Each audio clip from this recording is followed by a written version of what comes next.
Here is Ryan Tutel and Colter Nuanez. Hello, Montana.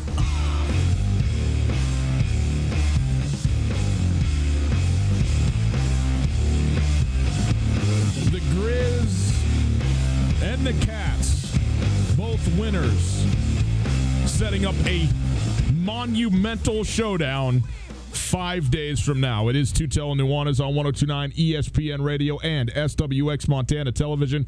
Great to be with you here on this Monday afternoon. Hope you are having a wonderful day. We certainly appreciate being alongside you coming out of the second to last week of Big Sky Conference football and into the rivalry week. Oh, what a great week it is. It's like Christmas Day. I've been floating for the last 48 hours, Colter. I mean, this is too good to be true. I mean, we've been waiting for this. The two teams, both in the top 10, playing each other at the end. Oh, it's just too good. We are broadcasting live from the Kurtz Polaris studios. Kurtz Polaris at 2904 West Broadway in Missoula, Highway 83 in Sealy. December 7th is the 7th annual snow day at Kurtz Polaris in Missoula, 10 a.m. to 4 p.m. The biggest sale of the entire year, one day only. Get there, Kurtz Polaris. If you would like to give us a call, 329-1899-329-1899. The phone number, all guests join us via the Rankage Brothers RV phone line. You can also check us out on the World Wide Web, 1029ESPN.com. You go there, you listen live. It's called a Listen Live tab, and, well, so a stream. You can get us anywhere. All live, all the time, thanks to Opportunity Bank, your local bank, your opportunity. Let's take a look at what we got in the show today. We start off as we do the first hour of every week. On a Monday, it's the Montana Football Hour, presented by Lithia Ford of Missoula. We will go through the dominant wins that Montana and Montana State had over two very good opponents over the weekend, setting up a top 10 matchup. In fact, a top 8 matchup. Is that correct, Colter? 3 and 8? 3 versus number 8. 3 and 8. These two teams have been ranked simultaneously, period, since 2011, and the highest they've been ranked going into this game to play each other since 2011. Back in 2011, number 1 Montana State hosted number 7 Montana. Well, it is. It's too good to be true, man. To have it be 3v8 and everything that's on the line, and both these teams, by the way, into the postseason. I think without a doubt at this point. So, congratulations to both those teams on that, and it sets up what is going to be a ton of fun. Listen, I know that a lot of people have turned the corner, are looking already ahead to Saturday, as you should. We certainly will as well, but those were two monstrous wins for the Grizz and the Cats. I mean, what Montana did to Weber State was an absolute hiding, as my brother-in-law would say. I mean, they absolutely came out and whooped Weber State. It was 35-3 at the end of the third quarter, okay? The game was over, okay? And for Montana State, they were down later in this game, but scored the last 14 points of this football game and shut out UC Davis in the last 20 minutes. In fact, what did you say? They did not allow a first down? They did not allow a first down last 17 minutes and change. Unbelievable defensive, and to do it and put away a team at home on senior night, Jake Mayer, like the whole thing for Montana State, and get a very, very solid 27-17 win. Great win for Montana State to, first of all, punch their ticket to the postseason, which I think that win does, and also to set up an epic showdown for this weekend in Bozeman. So it's fantastic. So we're going to go through both those games, and then yes, we will take a look ahead at what's forthcoming in the Brawl of the Wild. We also will have Craig Haley from the stats, the national coverage of the FCS. He's going to come on with us, talk about these two teams and sort of the national implications of this game and the Big Sky Conference as well. So we will get through all of that. And in the next hour, we got to go through some high school stuff. All the state championship games are set.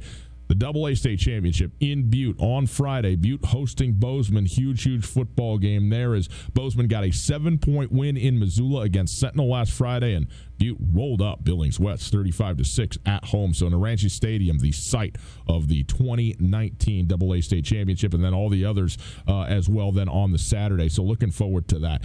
We will also talk a little bit about perhaps the loss of baseball in Missoula. Not in Missoula per se, but an article coming out in the New York Times that says there are 42 different minor league baseball teams that may lose their MLB affiliation in the MILB, and this is a very, very big story. So we will touch on that a little bit as well. So we got plenty to get to in Monday Night Football from Mexico City Oh, yeah. Oh, by the way. There you go. That is our show outlook. It is brought to us by Shine Auto Detailing.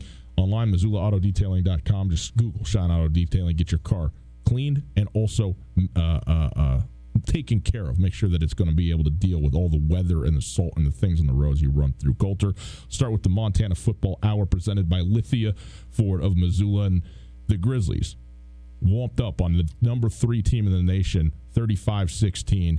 And the 2 touchdowns that Weber State scored were when this game was already done. It was a bunch of backups in the game. It was 35-3 at the end of 3 quarters. And Montana and Washington Grizzlies Stadium were in full effect on Saturday. We'll hear from Jay Hill. We'll hear from Bobby Hauck. But you said in the pregame show you hadn't had a feeling about how a game was going to go like that in about 7 years covering Montana. And you just sensed that Weber State was in for it, good as they are, that they were going to come into an environment and against a team that they just were simply not prepared for. And Montana, they played as good a game as I've probably seen them play this season when you consider the opponent that they were going up against. And I always tell you I don't buy into momentum. I don't believe in momentum week to week within a game. Yes, not week to week. I do believe in some of it, though. And this is a team that is on a... You don't believe it, but now you do? No. I'm not saying that. When I say I don't believe it, I should say it like this. I think it's largely overblown. I think people make far too much of it than what is real, but that doesn't mean that none of it is real. And when it is, I think it isn't the case, really for both these teams, but certainly for Montana right now. I think that's something you need to understand about the program that Bobby Hauck runs. I think what you're saying is true for a lot of different programs. But I think when you run a program that's predicated on consistent and constant improvement, overcoming the odds, which so many walk-on guys have done throughout Bobby Hauck's time at Montana, and winning based on effort more than anything else, momentum is 100% real. I would agree with what you're saying, like across the scope of college football. Momentum's not having that big of an impact week to week on Alabama or Clemson or Florida State or LSU. I think it has more of an impact on not just the University of Montana, a University of Montana team that's coached by Bobby Hauck. I think it's the most essential. It's the thing that the program is trying to capture more than anything else, both within the scope of a game and the scope of the season. It's their goal. Yeah, well, they are crescendoing at the right time. There's no doubt about that. Bobby Hauck in the post game. This is now from Saturday now, and immediately after what was a solid win that was then recast as a huge win. Here you go, Bobby Hauck, his opening remarks. Yeah, it was a good win for our football team. We played well in all 3 phases. I thought our preparation all week was outstanding. I thought that the entire team took to heart that we had a big game this weekend, and the preparation was such that we were going to be hard to beat, and then we came out and played well and took care of business in a big way. So Weber's got a good football team, and it was fun to get after them like that and have a pretty comfortable win. Comfortable to say the least. I mean, it was a dominant performance, outstanding all the way around, and Samori Toure having the best day of his Montana career, scoring 3 touchdowns, going up over 1,000 yards on the season in terms of his total yardage on the year, 10 touchdowns on the season and 193 yards in this game, including 3 touchdowns on 8 receptions, the biggest individual performance on a day when Sammy Akem was not there. We don't know when or if Sammy Akem's coming back. Samori Toure stood up, and especially on 2 long pass plays in the seam, which we'll hear about in a little bit, was an absolute monster today. Or on Saturday. First 1,000-yard season by a Grizz receiver since Jamal Jones did it in 2015. First 10-touchdown season by a wide receiver since Ellis Henderson did it in 2014. So both enormous numbers. I think also there's a lot of different ways that we evaluate and kind of benchmark numbers in football, but I think that sometimes it gets a little bit lost comparing benchmark numbers in football between college and pro because you play so many more games in the pros. A 1,000-yard season in the NFL is great. A 1,000-yard rushing season in the NFL, great. But that's in a 16-game season. Right. You're having a monster year. He has almost 1,100 yards receiving in 11 games. That's 100 yards a game. He's top 10 in the country in receiving yards per game, and he's done it by coming on a little bit late. He's got 4 100-yard receiving games this season, but back to back. And I think that's where stepping up in the absence of Sammy Akem, who did not play for basically the second straight game. He didn't play the last 3 quarters of the Idaho game. Huge. Samori Toure is such an interesting character on this Grizz team to me because he's so smooth and he makes it look so effortless that you know that he's an outstanding player. But when he does things like he did on Saturday, you're like, well, okay, of course he did. Right. That's, I think, what's the crazy part about it is he makes it look so easy. Well, you asked Jay Hill, the head coach of the Weber State Wildcats, about that very thing and whether or not there was a new wrinkle, because it was a little stab route, seam route that he caught the ball on what was about a 10-yard throw in terms of how far the ball traveled in the air, and was on a slant back in the middle, looked like Alabama, and right up the seams, and that was it, and he was gone. You asked Jay Hill if that was a new wrinkle, if that's something maybe they hadn't seen before. Nothing that we didn't know was coming. We had the free safety cheated right to it. You got to give Toure credit. I mean, that guy, we know he's a good receiver, and we had basically the corner and the free safety both right there on both those long touchdowns, and he just split us. And those are mistakes that you hope don't come up in a game like today, but they did. Well, they certainly did. Speaking of Jay Hill, I mean, this is a guy who, you said that he was angry. As I've listened to him here, just in the tone of it, despondent was more what came to my mind.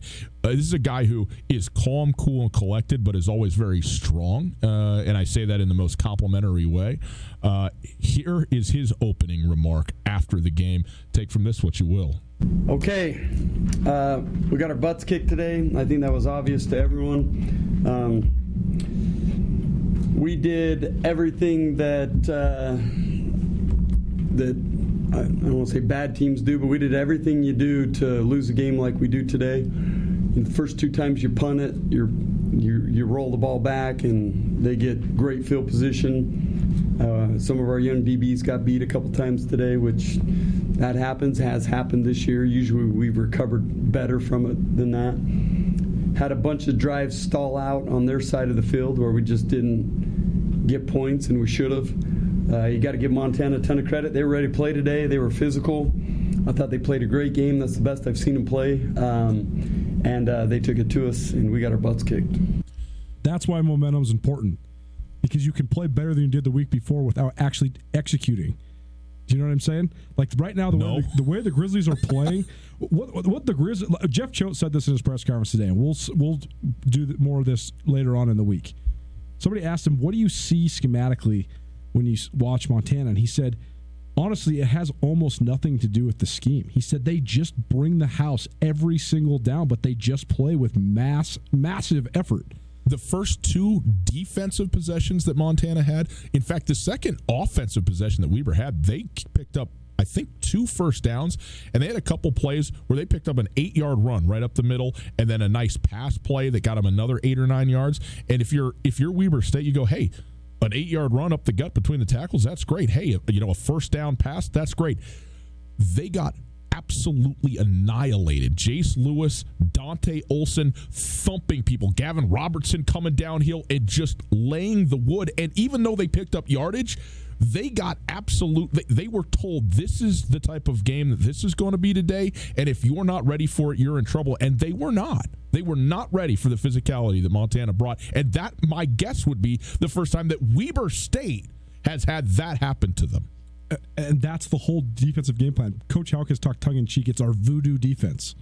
But they're not trying to run, fit, or out-execute or switch up coverages or anything. It's jailbreak. It is 6 or 7 guys coming at you downhill.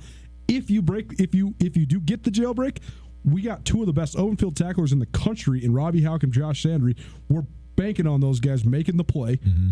We're going to take our lumps on the outside. We know Justin Calhoun's competitive and he can tackle. He's going to give up his catches because we're going to put him on an island. But just don't give up a touchdown, because we know no matter what, no matter how close to the end zone you get, that the Grizzlies are just going to party on the pile. What happened? I mean, even Weber got in the red zone twice. What happened? Nothing. Bad snap, missed field goal. Yep. And then they got down to the 8, pick. Gavin Robertson, pick. So as long as you don't give up a touchdown, it doesn't matter. That's why the empty calories is the best thing Bobby Houck ever said. They don't care that they're last in the country in pass defense. That's the whole point, because they know they're going to bring the house every single play, and they're going to wear you out. It's not about, oh, did we execute the way that our run fits work? No, they got the best 2 run defenders in the league in Jace Lewis and Dante Olson. By the way, Jace Lewis is a complete revelation. Mm-hmm. The kid, we knew he was going to be good. I actually put him on my preseason All Big Sky list, but the last 3 weeks, he's been as good as Dante Olson, which is insane to say. I mean, he was the Big Sky Defensive Player of the Week this week, and that's 2 weeks after having 17 tackles against Sac State, 3 sacks against Portland State. He's been playing with his hair on fire. He's been outstanding. But the whole Grizz defense has come together, and I think they've realized the scheme that they're running is to mitigate some of their personnel deficiencies, but also it's to maximize what they do so well, specifically to maximize the guys they do have. You don't have to run crazy run fit style schematics when you have Dante Olson, because he can play 7 gaps at once because he can run so well and he can hit so hard. And now that Lewis is on that same page, man, and then if you get past those guys, if those guys do get out of a gap, last year I think you saw Montana get gashed a little bit. But now that Gavin Robertson's playing so much better, and he has a running mate in Robbie Houck that's always been great against the run, now you can mitigate so much stuff. And to me, I said this on the postgame show, but I think Josh Sanders is the unsung hero of the Montana defense, because he's playing this hybrid Sam linebacker, rover, nickel position. And sometimes he does have a terrible matchup. Sometimes he's got to guard Jeff Cotton or Michael Dean in the slot. It's not a good matchup for him. But he's also the last line of defense, and he let all the chaos that happens in between the hashes is because Josh Sanders can man the boundary so well, and I think that's been a key as well. So what I saw, I think that what you said, despondent's the right word for what Jay Hill said, because Weber State, I think, has never in this last 3 years, this run of 28 Big Sky wins in 32 games, they haven't gotten punched in the face. They've been the ones. They've been the aggressors. And Montana just straight set the tone physically and eviscerated Weber State. I mean, it was 21-3, and Weber State had nothing to go to. Yeah. Weber State had not trailed by more than 7 points in a football game, period, despite playing 2 FBS opponents this season until Saturday. And once Montana got them down 18, Weber didn't know where to go. They didn't have a card to draw out of the deck. It was basically over because they couldn't operate how they operate. I mean, Jay Hill said that we rolled the first 2 punts back. That's actually not true. The first snap back on the punts, the first snap to the punter got all the way there. It was a little bit low, but he flat dropped it, and then the house was coming, and he put it into the middle of section 123 on the east side of Washington Grizzly. It was a net 5-yard punt that gave the Grizzlies the ball, I think, at the 28-yard line, the Weber 28, and they scored immediately, and that was the first of Samari Torres' 3 touchdowns on just a little crossing pattern that was a completely blown coverage. Both guys went with Jerry Louis McGee in motion and Samari Torres going the other way, and it was nobody home on that play. That's the undertold factor of Samari Torres' great year as well, is the fact that him and Jerry Louis McGee line up on the same side often. They run route combos often. Jerry Louis McGee, until the last month, had a much higher reputation around the league and around the country. I think it's no coincidence that Samari Torres had back-to-back 150-yard-plus games with Jerry Louis McGee having no catches. Yeah. I mean, that's what teamwork is, right? I mean, Jerry Louis McGee has taken a ton of pressure off of Samari Torres. He certainly has. But then the second punt was a great punt. They actually banged it all the way out of there. And then it was the third punt that got rolled back and was a disaster. They tackled the punter with the football, and the Grizzlies once again a short field and going on to score again. And at that point, it was on. But you certainly understand, if you're looking at this from Jay Hill's perspective, where you're sitting there going, this is not even who we are. You asked him, did the crowd have anything to do with it? He's like, no. I mean, there's nothing. The crowd had nothing to do with us rolling back a punt on a long snap, on a long snapper who we really like, who I was complimentary of, as he said, earlier in the week. On one hand, that's true, right? There's no correlation between however many people are yelling and a guy not doing what he's capable of. But there is a correlation between just the entire atmosphere of the moment and the way a game feels and is going, and mistakes that are unnatural for a team to making them. And that is something that is real and was clearly at play on Saturday. Anyway, the Grizzlies, again, a 35-16 win over the number 3 team in the nation. Montana is now the number 3 team in the nation, which you'd have told me at the beginning of the year that Montana would be ranked number 3 11 weeks into this season. I would not have believed you. And yet here we are, and they absolutely stamped what they are at a national level with that not just win but demolition of Weber State. You know, we also had a great game on Saturday, the Montana State Bobcats, doing what they had to do and the way that they win games. I mean, they just stick to what they are, playing a great defense. We're going to talk about them, who they are, and how they got it done at UC Davis, a tough place to play, especially on the night that it was, right after this. It is the Montana Football Hour presented by Lithia Ford. We'll talk about the Cats here in just a moment. At the Silver Slipper, it's all about great food, tasty beverages, and their urge to have a good time. Whether you're looking for an affordable family meal or a late-night game of poker, the Silver Slipper has what you're looking for. Right now, the Silver Slipper is your football headquarters. They have a free shuttle to and from every Grizz home game, and presumably there's more coming. 56 televisions to watch anything on, any games, whatever. Drink specials every day, full liquor store, Tarantino's Pizzeria, outstanding food there, and the friendliest staff in town. Silver Slipper has all you need to watch your favorite games. Visit thesilverslipperlounge.com for more info or stop by today and see why the Silver Slipper is one of Montana's best-kept secrets across from Super Walmart on Brooks. Hi there, it's Les Schwab Tires. Well, more like Les Schwab alignment and brakes and shocks and wheels and tires. Now, some tire places don't offer all that. They only sell tires. And we're not sure how they sleep at night because all those services affect things like steering and stopping. That's why we offer more than tires to help keep you safe. Stop by or book an appointment at leschwab.com. Les Schwab Tires, doing the right thing since 1952. On Russell, across from the fairgrounds. No matter how far you may go, there's always one just down the road. Town Pump, ooh, pump it up. Hey, what a great idea. I'll stop by Town Pump and pick up some Pepsi and Mountain Dew to bring home to the family. 1 liters are buy two, get one free. And 12-pack Pepsi products are only $4.99. Town Pump, quick, easy, and right down the road. Town Pump, right down the road. Pump it up, yeah. If you're looking for a charming neighborhood hideaway, come into Katie O'Keefe's. Located in the corner of the Stevens Center, Katie's has an inviting atmosphere with ample parking and a location that's easy to get to and hard not to love. With drink specials every night of the week, including Tequila Tuesdays and Whiskey Wednesdays, offering $3 premium cocktails. Katie O'Keefe's is the welcoming, warm hangout you've been looking for. Come in to Katie O'Keefe's, where the drinks are always cold and the people are always friendly. In Montana, your life is always on, online, and on the move. To keep up, you need the latest news at your fingertips so you can plan on fewer surprises. That's why NBCMontana.com is always on alert, and on the scene for you, delivering trusted stories and local weather conditions anytime on demand. See the new look and fast mobile response. The new NBCMontana.com. Always on and always working for you. Lithia Ford of Missoula is proud to announce the arrival of the all-new 2019 Ford Ranger. The 2019 Ford Ranger features best-in-class towing of up to 7,500 pounds, best-in-class payload over 1,800 pounds, and is rated the most fuel-efficient gas-powered pickup in America. If you're in the market for a mid-size pickup, look no further than the all-new Ford Ranger. Get yours today at Lithia Ford of Missoula.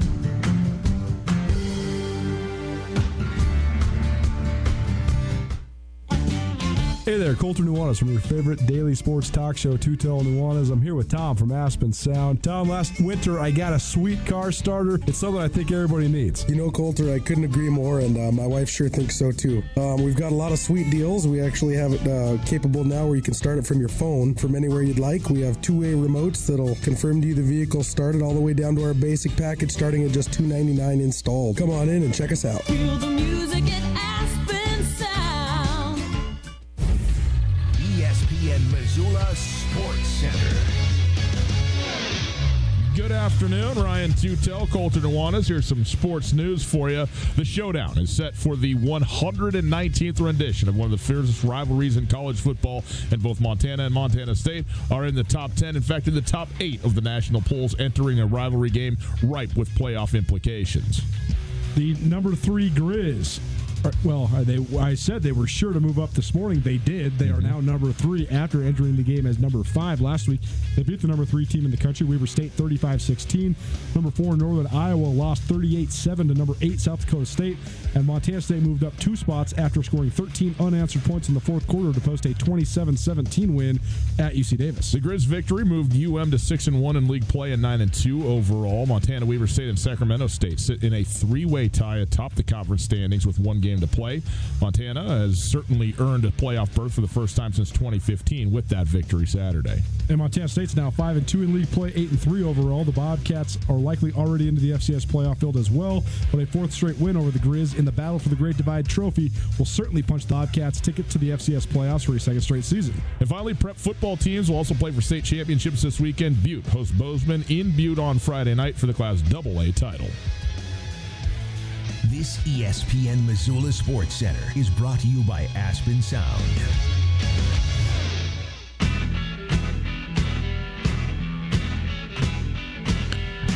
Welcome back to Montana Football Hour, presented by Lithia Ford. Great to be with you. ESPN Radio, across the state on SWX Montana Television.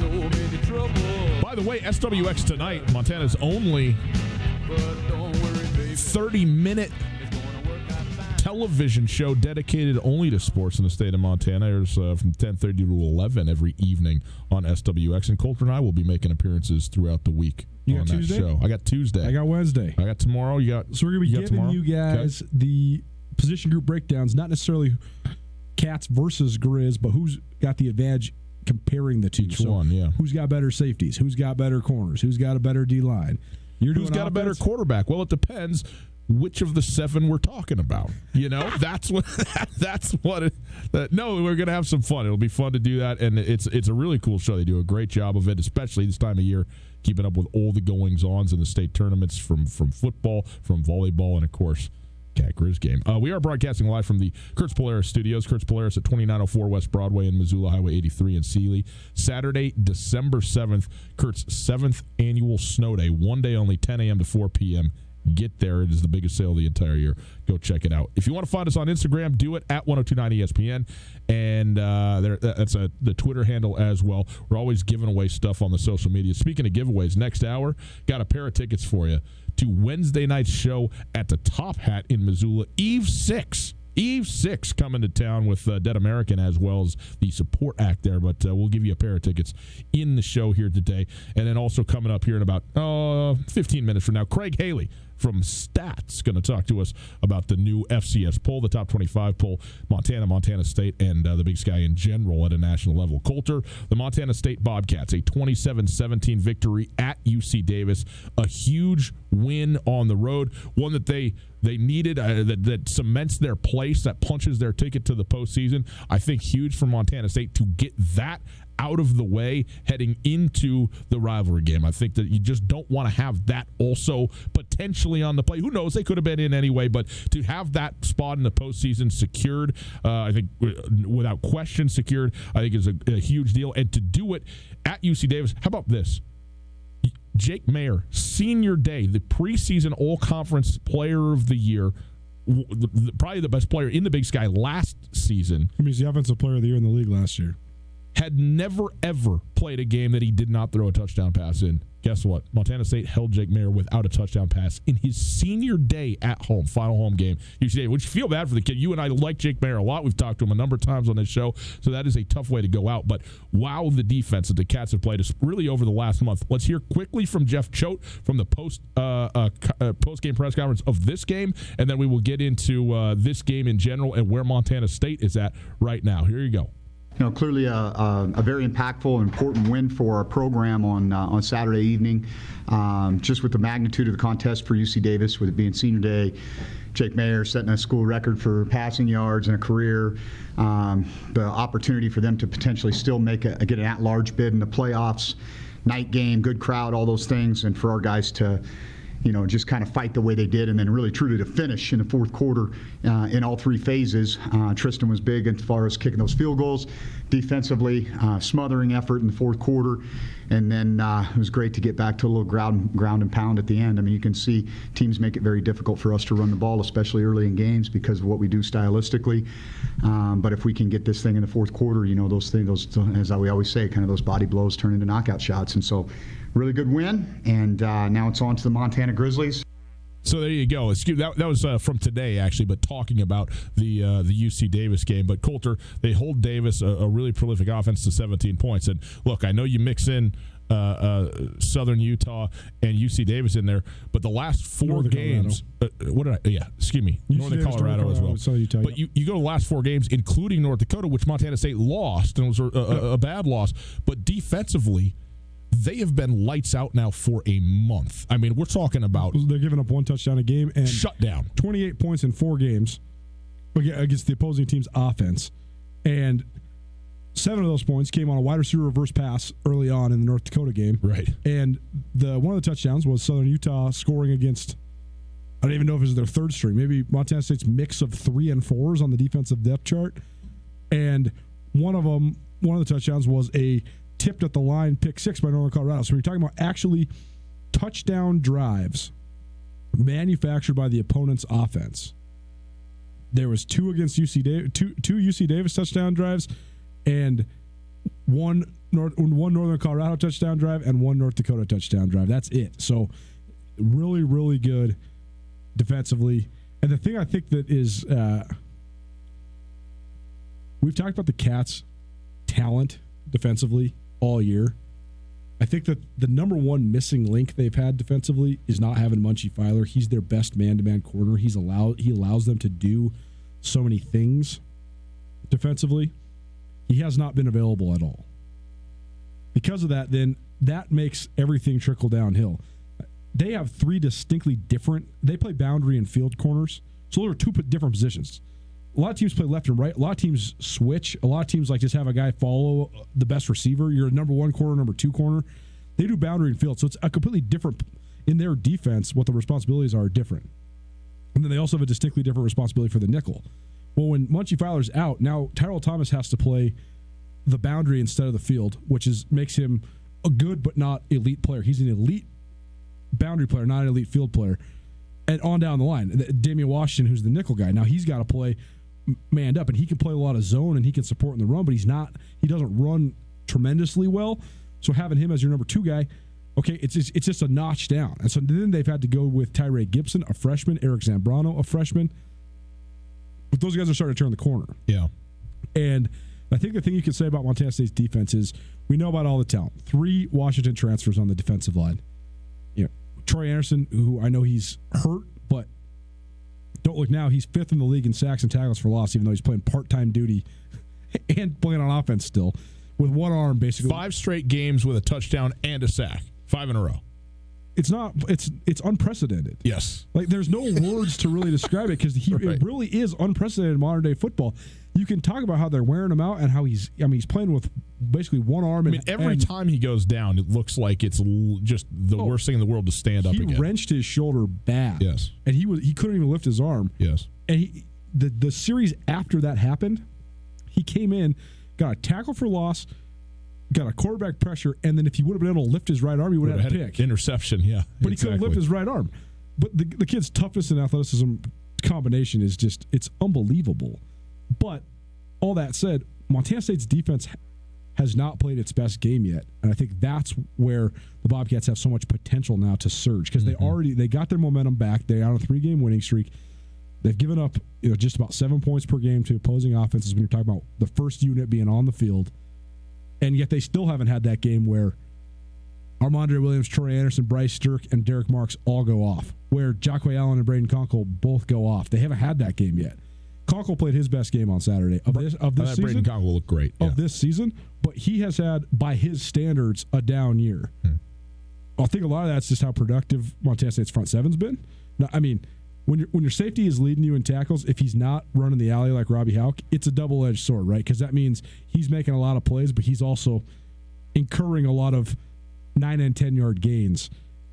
Conkle, though, if he can peak, Braden Conkle's played the best of any Bobcat in the last 3 Cat Goes games, save maybe Troy Anderson. I mean, Braden Conkle has played I would say, the 2 best games of his career, and 3 of the 5 best games of his career have been in Cat Grizz. So he has a real chance to peak. But I thought Montana State, the other point I think that's worth making is in the FCS where losses are almost inevitable.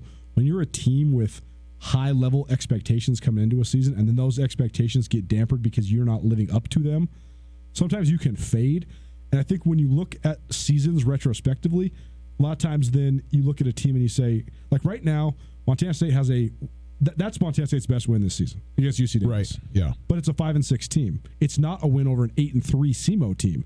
On paper, the win over the number 14 team in the country in this week's poll in Southeast Missouri State, you beat them by 17 on your home field, and then now they're an 8-3 team. That win looks better. UC Davis is better than SEMO. Straight up. Yeah. But they just don't not having a better season. Right. And I think that's worth noting. Like sometimes wins and losses get demeaned because of the way things fizzle. It's just kind of like people have tried to take away from Montana State's wins against the Grizz last couple years. Well, they just beat a 6-5 Grizz team. Oh, they just beat a team that didn't make the playoffs.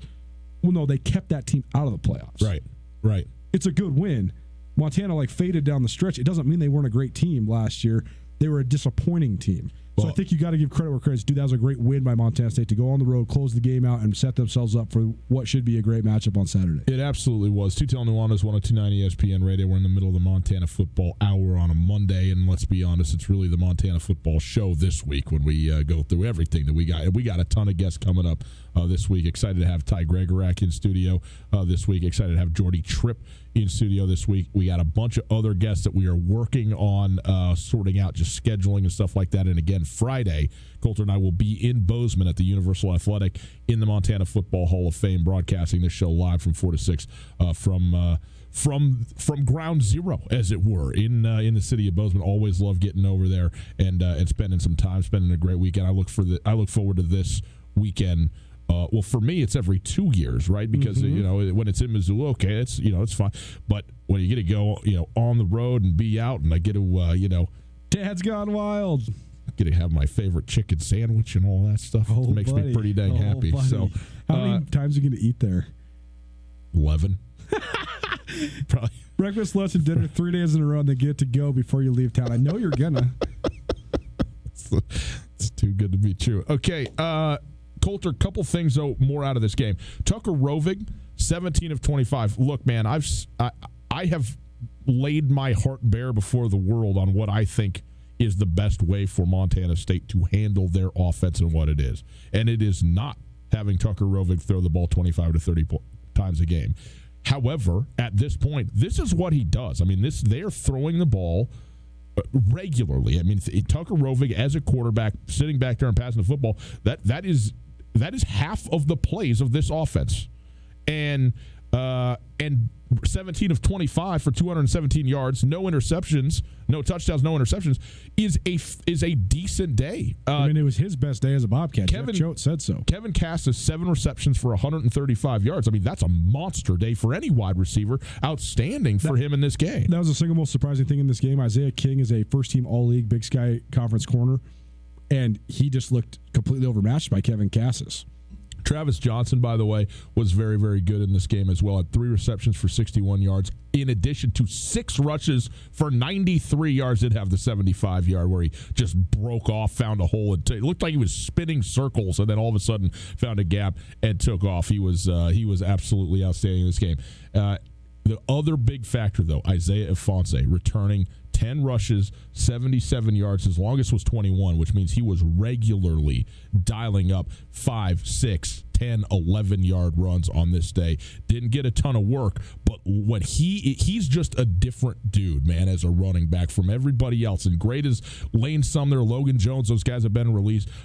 Isaiah Ifanse is their best running back who isn't Troy Anderson. And if he is now healthy and back, that is an element that is monstrous to me for this Montana State team and what they could absolutely bring to the table. All right, it's Tutel Nuanez, 102.9 ESPN Radio. It is the Montana Football Hour. We're going to be joined right after this by Craig Haley from Stats FCS. Craig Haley writes for Stats, covers the FCS nationally, and obviously the game this weekend going to have major national implications. So we will get to him and hear his thoughts about Montana State, and the Big Sky Conference in general. Montana Football Hour presented by Lithia Ford of Missoula. Lithia Ford right now gets 0% for 72 months on the 2019 Ford F-150. The Ford F-150 makes tough tasks look easy, whether it's on the job or heading out on a weekend of recreation. Check out the all-new Ranger as well. It's tested under more extreme conditions than you will likely ever encounter. So set a date for your next adventure. Your Ranger is ready to get you there. Lithia Ford, across from Super Walmart on Brooks, has a huge inventory of new and used cars and trucks. Visit LithiaFordMissoula.com for more information. Search new and used inventory, financing specials, and get yourself in a Lithia Ford today. Lithia Ford is an official sponsor of the Montana Grizzlies and Tutel Nuanez Montana Football Hour. Gather your friends and family and join the Montana Club for their annual Thanksgiving feast, featuring succulent oven-roasted turkey or tender, juicy prime rib, and all the mouth-watering sides. And don't forget the pie. Enjoy home-style pecan, pumpkin, or pumpkin cheesecake to top off your meal. Thanksgiving feast starts at 11 a.m., and they'll also offer their full menu as well. Open 8 to 7 Thanksgiving Day. The Montana Club on Brooks and North Reserve, Missoula. This is Mike Nugent with Berkshire Hathaway Home Services. Berkshire Hathaway provides Western Montana with full-time real estate professionals for you whenever you need us. Our reputation as the state's most knowledgeable and available real estate group has helped build unmatched trust in the Garden City and statewide. If you have been thinking of making a real estate move in the short or long term, give me a call. No pressure, no expectations. Just professional opinions and service at whatever pace you are comfortable with. Give me, Mike Nugent, a call today, 531-1802. And remember, every question is good to ask. Thank you for making Polaris America's best-selling off-road brand. During the Polaris Great American Thank You event, financing is as low as 3.99% and rebates go as high as $3,500. Live life wide open in a high-performance RZR. Tackle everything from mountains to mud holes in a legendary Sportsman ATV. Get more done with a hard-working Ranger or elevate your adventure in a versatile Polaris General. Now is the time to get the season's best deals on America's best-selling off-road lineup with financing as low as 3.99% APR for 36 months and rebates up to $3,500 during the Polaris Great American Thank You at Kurtz Polaris, 2904 West Broadway in Missoula and Highway 83 in Sealy. Get to Kurtz Polaris on Saturday, December 7th from 10 a.m. to 4 p.m. for Kurt's 7th annual Snow Day. This is the biggest sale of the year, one day only, Saturday, December 7th at Kurtz Polaris in Missoula. Kurt's 7th annual Snow Day. Rebates valid in U.S. through 12/31/19 on new 2016 through 2020 vehicles. Subject to credit approval. Offers vary by model. See dealer for details. Always wear a helmet. Never drink and ride. The most important asset any one person has is their brain. Did you know that most helmets, particularly those used by adult players, are past their useful lifespan? Hockey and Lacrosse Wolf has a huge selection of the top-rated helmets like the Bauer React 150 in a plethora of colors that will help ensure that your noggin is safe and your brain is fully functioning on and off the ice. If it's been a while since you thought about your helmet, now is probably the time to upgrade and protect your brain. Come check out all the latest and best new helmets at Hockey and Lacrosse Wolf next to Sign Pro on Brooks. It is the fiercest rivalry in college football, and on November 22nd, Universal Athletic, Up Top Clothing, and ESPN Missoula will team together to bring you a special edition of Tutel Nuanez. Broadcasting from the Universal Athletic headquarters in Bozeman, swing into Universal Athletic to check out the Montana Football Hall of Fame, get your Grizz and Bobcat gear, and hear the best sports talk radio in Montana previewing the 119th rendition of the historic rivalry. Universal Athletic and Up Top Clothing are passionate supporters of athletics around the great state of Montana. Tutel and Nuanez on 102.9 ESPN Radio for Missoula.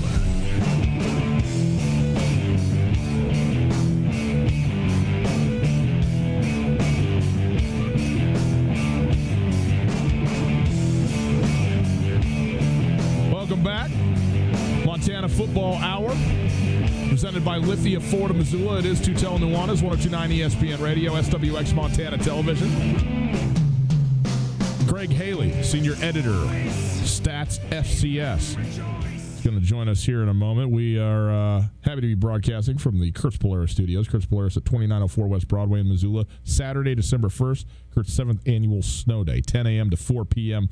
Get there. The biggest sale of the entire year. It's only 6 hours long. You're going to save a ton of money. Get everything you need for everybody on your list at Kurtz Polaris. We go now to the Rangich Brothers RV phone line. We welcome in the aforementioned senior editor of Stats FCS, Craig Haley, joining us. Craig, thanks so much for being with us. How are you today?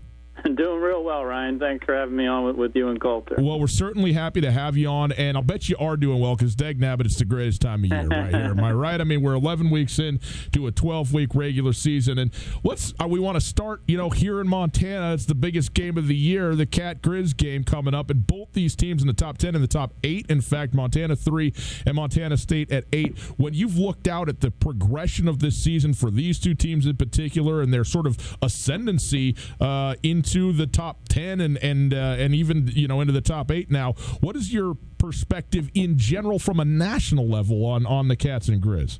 Well, they've certainly earned their spots where they're at. I mean, Montana 3 and Montana State 8. I mean, these are just two power programs, and you do have to love the momentum that they have coming into this matchup. I would have thought, Montana would be the pick all along, just the way their season has been.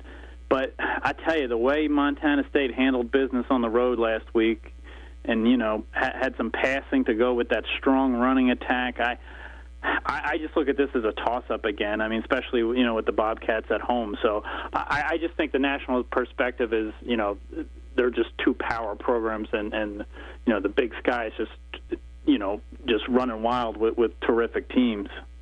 It's been interesting since the playoff bracket expanded to 24 teams, because when the Big Sky expanded in 2012, I think one of the number one goals was to get as many as 4 and sometimes even 5 teams into the playoffs. Well, it's only been 3 times that 4 teams have gotten into the playoffs, and last year was the first time where 3 teams actually got seeds. And I think that the expansion of the playoffs coinciding with the expansion of the Big Sky has not necessarily gone as well as the league has planned until now. And I've talked with coaches around the league about this, and they've often said, well, sometimes when Southern Utah is your best team, people think the league is down because they just don't know as much about Southern Utah. Now that Montana State are 2 of the premier teams in the league, you also had UC Davis make a splash last year, but they have some national repute just because of Dan Hawkins and being a almost 40,000 person school. And Jay Hill, what he's done at Weber State, it's tried and true now. But in your eyes, Craig, what has been the key to the Big Sky rising back up to prominence and now having 4 teams in the top 8? Well, I think obviously the success of Montana through the years, and then Eastern Washington's kind of carried the banner a little bit this decade for sure. It just raises everybody else's level of play and the coaches that they bring in and the facilities. I mean, everybody's just trying to get to a national level, and sometimes it's forgotten because you'll have a program like North Dakota State that's winning championships year in and year out. That kind a year like last year, when you have 3 teams from one conference get to the quarterfinals and have a national runner-up, that would be embraced by every conference out there. Mm-hmm. It just happens to come at a time where you have a dynasty in North Dakota State. So last year should not be understated one bit what the Big Sky accomplished, and they're setting themselves up here again for that kind of postseason. So it's all come together. You have tremendous teams, and with 13 programs, you're always going to have 5 or 6 that are really at a high level on across the nation. Craig, you're one of the facilitator of the Stats FCS Weekly Top 25 poll, and your headline on your release today, Big Sky, CAA, and Missouri Valley lead the way. When you look at the poll, you got 4 from the Big Sky in the top 8. You got 4 from the Missouri Valley in the top 10. You got 2 more from the CAA in the top 10, and then a couple more in the top 20, 25. So the 3 power leagues in the FCS are really well represented, and the teams I think a lot of people thought were going to do well have done well. The fact that there is such a top-heavy, is that a good thing for the FCS?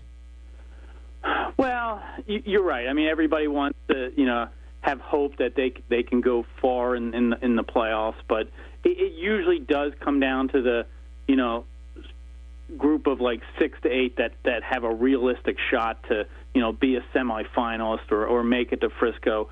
I think, a small conference like say the Pioneer Football League, San Diego, to win twice now in the first round over Big Sky teams, that makes their season. They don't have to, keep winning in the playoffs.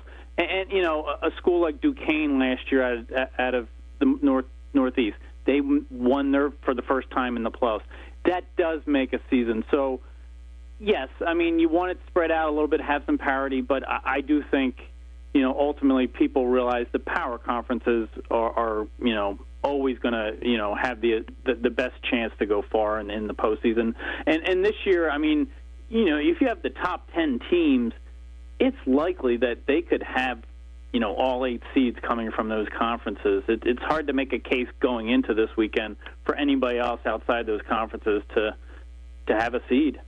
Craig Haley joining us. He's the senior editor for Stats FCS. And Craig, I want to talk to you about the seeding. We know the top 8 teams get seeds, thereby get buys in the postseason. And we also know that it's a committee that actually puts this thing together, just like the FBS as well, where it's not just a straight poll thing. But how much do you think that committee does look at the stats poll? And do you ever get a call here or there to say, hey, you've been covering this all year. Is there some perspective you could lend on some of this? I don't have that much pull that they'll rely on me. Well, I don't buy the committee rankings then, Craig. That's what I say. If you're not consulted, then by God, I mean, what are we doing here,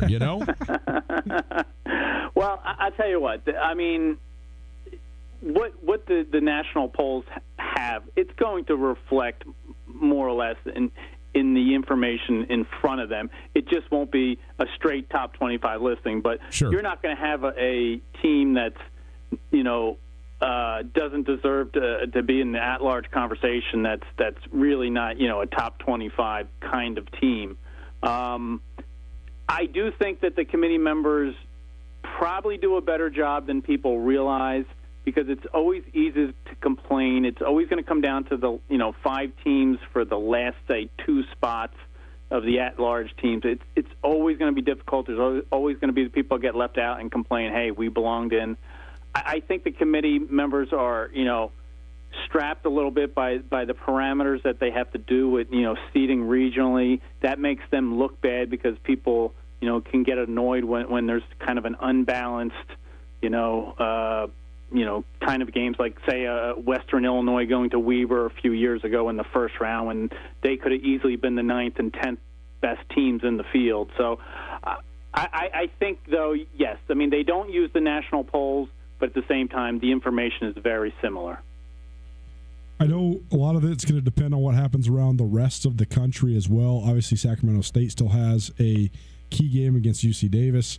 Weber State has to take care of business, which they presumably will, but you can't ever make a presumption. Who knows? In a rivalry game against Idaho State, I know that North Dakota State's heavily favored in their season finale, but they still have to win it. James Madison, same thing.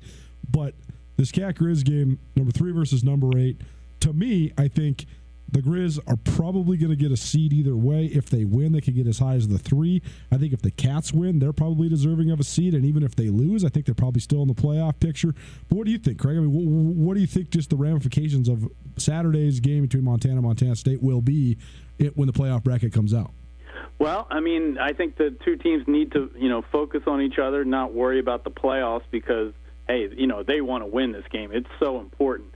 I think what you just said is exactly right, that Montana is going to be a seed, win or lose. I think Montana State is in the field, win or lose. They obviously have to win to probably stay in the mix for a seed.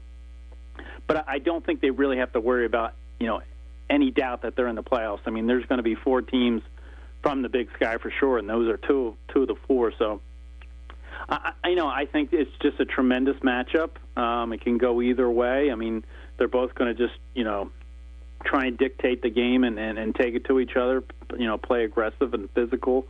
But, no, I don't think they have to worry about anything when it comes to not making the field at all. Well, Craig, we certainly appreciate your time. It's a fun time of year, and we always look forward to the stats poll when it comes out, and probably the definitive poll in the nation at the FCS level. You've been doing it a long time. We certainly appreciate that, and you join us. We'll do it again soon, okay? Okay, Ryan Coulter, I appreciate it, and enjoy Bozeman this weekend. Will do. It'll be fun for sure this weekend. Craig Haley, senior editor, Stats FCS, putting together a poll and all kinds of other stuff there at Stats as well. So go check them out. It's Tutel Nuanez, 102.9 ESPN Radio, and this has been the Montana Football Hour presented by Lithia Ford. We'll take a break on the other side. Oh, we got a bunch of stuff to get into. The Paddleheads in the Pioneer League, are they even going to be around after all that with the new name? We'll find out. A New York Times article coming out about that. And we will go through a whole bunch of high school stuff as well. State championship weekend forthcoming as well. Great time of year. We'll get to all of it. Hey, at the Silver Slipper, it's all about great food, tasty beverages, and their urge to have a good time. Whether you're looking for an affordable family meal or a late-night game of poker, the Silver Slipper has what you're looking for. Right now, the Silver Slipper is your football headquarters with a free shuttle to and from every home Grizz game, 56 TVs to watch sports on, drink specials every day, a full liquor store, Tarantino's Pizzeria, and the friendliest staff in town. The Silver Slipper has all you need to watch your favorite game. Visit silverslipperlounge.com for more info and stop by today. See why the Silver Slipper is one of Montana's best kept secrets across the street from Super Walmart on Brooks. Hi there. It's Les Schwab Tires. Well, more like Les Schwab alignment and brakes and shocks and wheels and tires. Now, some tire places don't offer all that. They only sell tires. And we're not sure how they sleep at night because all those services affect things like steering and stopping. That's why we offer more than tires to help keep you safe. Stop by or book an appointment at leschwab.com. Les Schwab Tires, doing the right thing since 1952. On Russell, across from the fairgrounds. Selway Armory on Black Friday is the one store you have to visit to save huge on guns, ammo, and accessories. Check out Selway Armory's insert in the Thanksgiving edition of the Missoulian before Black Friday to see all of the unbelievable inventory and savings they have in store for you. Put Selway Armory on your schedule and get there this Black Friday and Saturday for the sale of the year. Get to the store at 2825 Stockyard Road, Unit E6 behind IHOP on North Reserve. Selway Armory's Black Friday sale. Shop local, save money, shoot more. You know what they say about the wheels on the bus? Round and round. On Mountain Line, they're not the only thing going round and round through town. So are all of Missoula's top businesses and brands. Down Higgins and Broadway, through the North Side, South Hills, even Mullen Road and East Missoula. Sponsor a billboard ad on the Mountain Line and come face to face with tens of thousands of potential customers every week. With 6 clean new electric buses, there's never been a better time to be seen on the bus. Roll your brand round and round, all through town on the Mountain Line. Round and round. Call 721-6800 today. This is Tom Skerritt for the Borgen Project. Each year, nearly 2 million children die from preventable diseases. Each day, 30,000 people die from hunger. 500 each hour are children. The Borgen Project is turning this around. We need your help. To learn more, go to borgenproject.org. That's BORGEN project.org. Are you interested in putting solar panels on your roof? Do you want the latest on Montana's renewable energy policies? The Montana Renewable Energy Association is a leading voice for renewable energy, education, and advocacy in Montana. From community-based clean energy events to advocating at the Montana legislature, they work to ensure Montana's future is powered by the sun, wind, and earth. Find out more about MREA and join as a member by visiting montanarenewables.org or calling 406-214-9405. If you are hurt or disabled, you may be entitled to benefits from an insurance company or Social Security. I'm Chris Helmer, an attorney at Clark Fork Law Offices. Our Missoula firm specializes in worker compensation, personal injury, and Social Security disability. There are many unknowns when injured or disabled. The other side is fighting hard. You should too. Call Clark Fork Law at 728-0168 for a free consultation or visit clarkforklaw.com. Again, 728-0168. ESPN Radio for Western Montana. KKVU HD3 Stevensville and 102.9 FM on K275BS Missoula. ESPN Missoula Sports Center. Good afternoon. It is Tutel Nuanez, 102.9 ESPN Sports Center. The showdown is set for the 119th rendition of one of the fiercest rivalries in college football, and both Montana and Montana State are going to be in the top 10 of the national polls. In fact, they're in the top 8 entering the rivalry game, which is right with playoff implications. Montana moved up 2 spots in the Stats FCS Top 25 poll after dismantling former number 3 Weber State 35-16. Number 4 Northern Iowa lost 38-7 to number 8 South Dakota State. And number 8 Montana State moved up from number 10 after scoring 13 unanswered points in the fourth quarter to post a 27-17 win at UC Davis. The Grizz victory moved UM to 6-1 in league play, 9-2 overall, and up to number 3 in this week's Stats FCS poll. Montana, Weber State, and Sacramento State are in a 3-way tie atop the Big Sky Conference standings with 1 game to play. Montana will certainly earn a playoff berth for the first time since 2015 with their victory on Saturday. And Montana State now 5-2 in league play, 8-3 overall. The Bobcats are likely already in the playoff field as well, but a 4th straight win over Montana in the battle for the Great Divide Trophy will certainly punch the Bobcat ticket and could earn them a first-round bye with a top 8 seed. And finally, in high school football, the state AA championships are this weekend. In AA, it's Butte versus Bozeman in Butte. Miles City hosts Laurel in Class A. Manhattan upset number 2 Fairfield in B and will be at Eureka. ESPN Sports Center is presented by Clark Fork Law.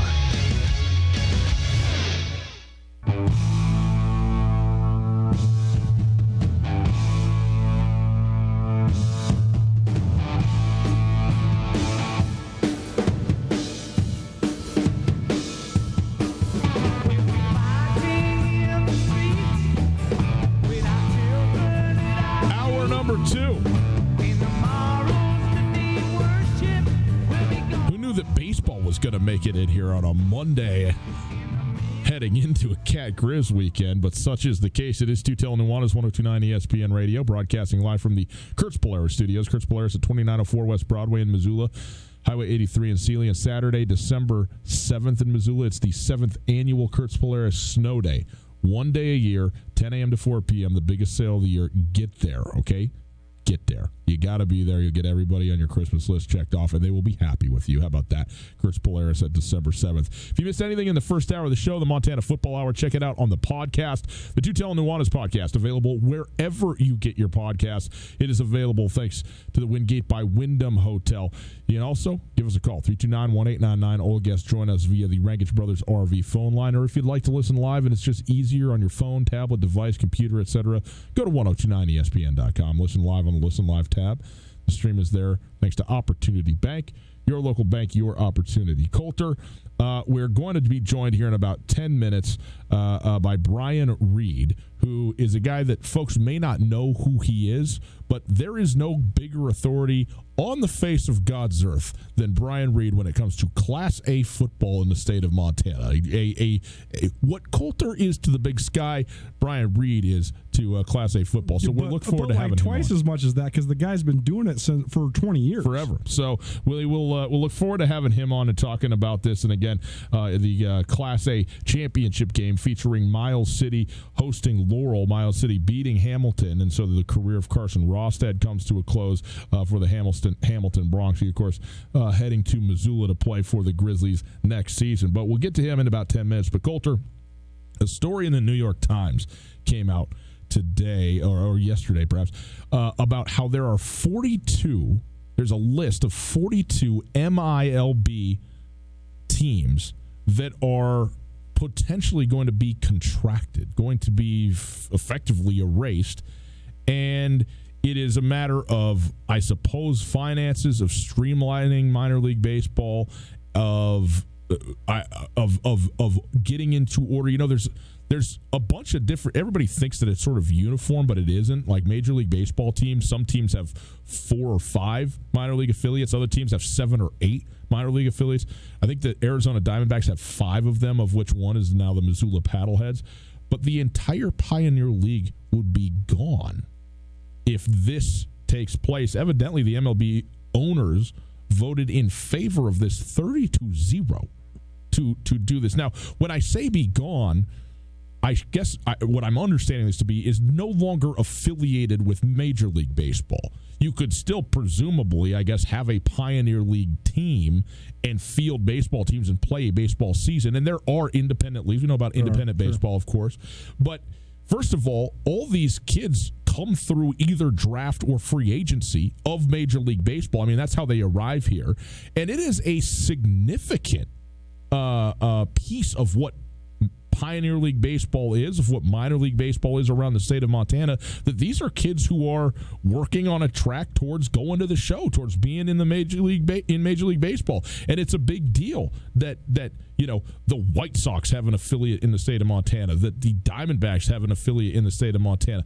And so this to me is this isn't a huge story because the markets that are affected are quote unquote small markets, and it's just these little kind of outposts, which is presumably why they were on the list at all. But this, after all of the things that have gone in, I don't know what this means. I don't know where this leaves, and we'll certainly find out more about this as we go. But this is a big deal. By the way, presumably not taking effect this forthcoming year. I think there's certainty that there will be baseball in 2020, the summer of 2020 in the Pioneer League. But beyond that, it seems a little bit tenuous at this point. MILB President and Chief Executive Pat O'Connor, who's been on this show Friend before, of the show, yep.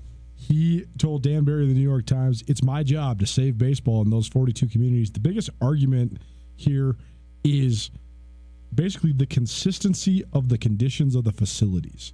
And I think that we saw this full force with the Missoula Osprey last year with you just never know what's going to happen. I mean, obviously, there's probably a lot of teams across the country that use their minor league baseball stadium, especially if they're short season minor league baseball like the Osprey. I mean, they're only playing from mid-June to the first week of September. That's it. And the facility still exists, so I'm sure a lot of communities use that facility for other things. I'm sure a lot of communities are similar to Missoula, where the stadium does have some taxpayer backing, or at least at one time did. And but I'm not sure if there's ever been a catastrophe like the Mumford and Sons concert last year that basically ruined the outfield of the Osprey Stadium and for an entire home stand, and they couldn't play. It cost them multiple home games. But more than that, I think even just the basics like weather. We see rainouts in the Pioneer League often because it rains. I mean, I don't know. You see that everywhere, don't you? Aren't there? I mean, that's baseball. If you eliminate these 42 teams, you could just have baseball in controlled environments and or in hot weather environments. And at the end of the day, like there's a big nostalgic feel towards minor league baseball, and it is cool that there's professional baseball players in cities like Missoula, Montana, and Billings, Montana. That's cool. But is it actually the best thing for the development of pro baseball players? I'm not sure, and I don't want to lobby for minor league baseball to leave Montana because I do think it's awesome. It's one of my favorite forms of entertainment in the summer. But the reality of the situation is you could just develop guys in the Dominican Republic and Arizona, especially for the Arizona Diamondbacks. Why would you ever even want guys to leave the state of Arizona? You could just have them in Arizona and develop them to full force. So I don't know. It's going to be very interesting to see how this thing goes because I think you're losing on a publicity scale, on an exposure scale. I think you're losing a lot if you were to do this and take these 42 teams away. But from a financial scale, which at the end of the day, that's really all that matters, and from a developmental scale, which is all minor league baseball is for, there is arguments for why this is being proposed. Yeah, I don't know. I mean, it's an interesting deal because if, from the view of the teams, which of course the owners are the ones voting on this, obviously they were all in favor of this move, for whatever reasons they have. If you talk about the teams in general, though, there's a lot of people, economic drivers, and experiences that would be just eliminated that seem like they would have positive ramifications to not be gone, to not lose. But how do those impact the actual Major League Baseball franchises? Well, here's the other thing. The economic engine that it benefits Missoula does not benefit the Arizona Diamondbacks. MILB, why Peter Crampton's is going to go fight against this thing. It's not Major League Baseball. Minor League Baseball is its own entity, its own board of directors. It's 100% autonomous. It has a relationship with Major League Baseball and an affiliation there. So I don't even know. Obviously, Major League Baseball, whatever money and finances they kick back down the line, which I have no idea what that is, they could just go, well, no, we're not doing that anymore. But also, I mean, there is certainly decision-making power and control over what minor league baseball looks like that is not in the hands of the MLB, of the owners, of Rob Manfred. One thing that was mentioned in this article says if these teams are eliminated, a quote-unquote dream league of undrafted players could be formed. Yeah. Say this happens, and MILB and MLB's the agreement expires, and these 42 teams are no longer part of MILB or MLB.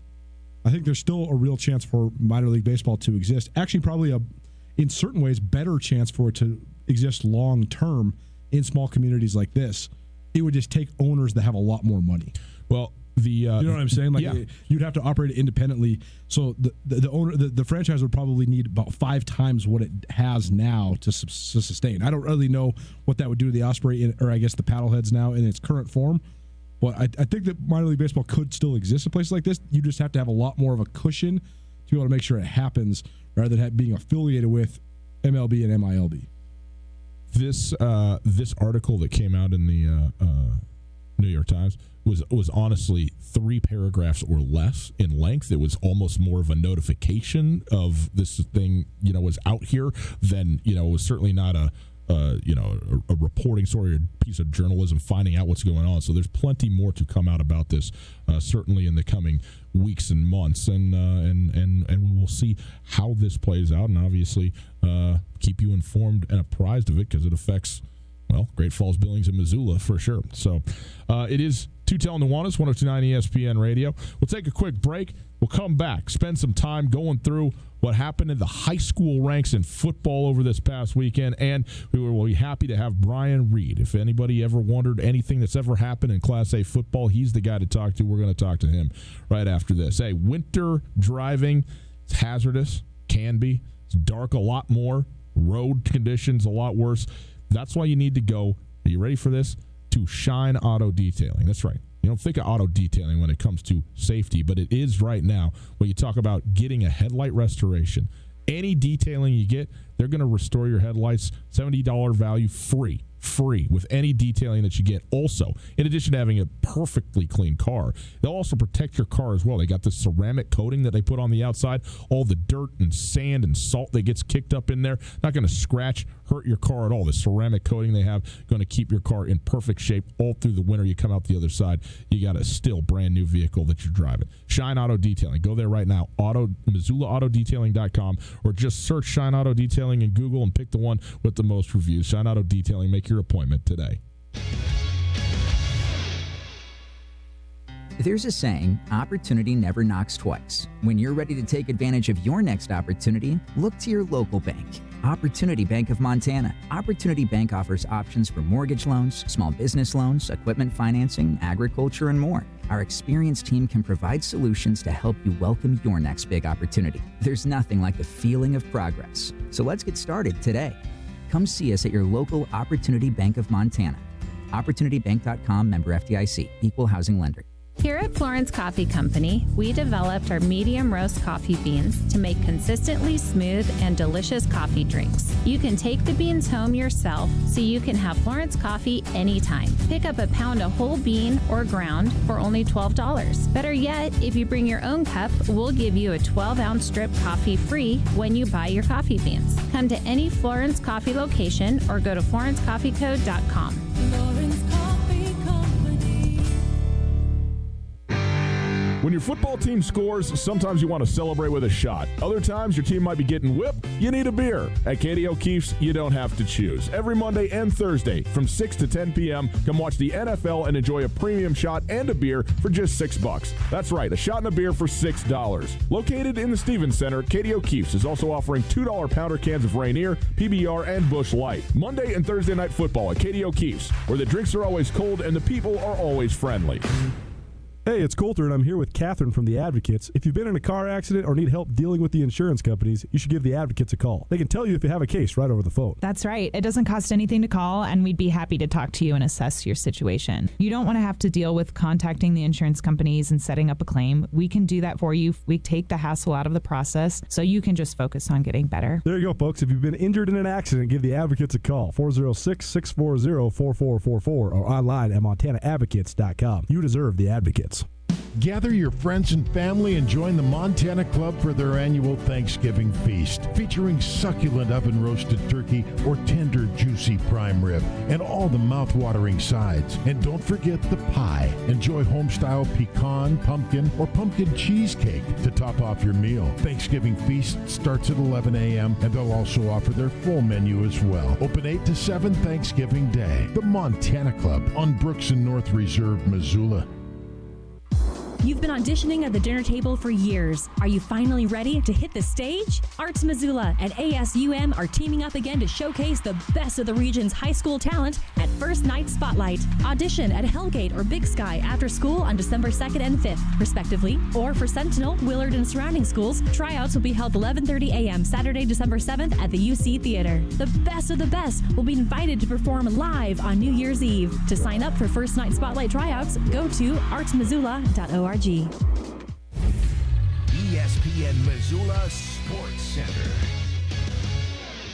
Hey, boys and girls, Ryan Tutel, Colton Nuanez. Here's some sports news for you. The showdown is set for the 119th edition of one of the fiercest rivalries in college football, and both Montana and Montana State are in the top 8 of the national polls heading into the rivalry game, which is ripe with playoff implications. The Grizz moved up 2 spots to number 3 after dismantling the former number 3 team in the country, Weber State, 35-16.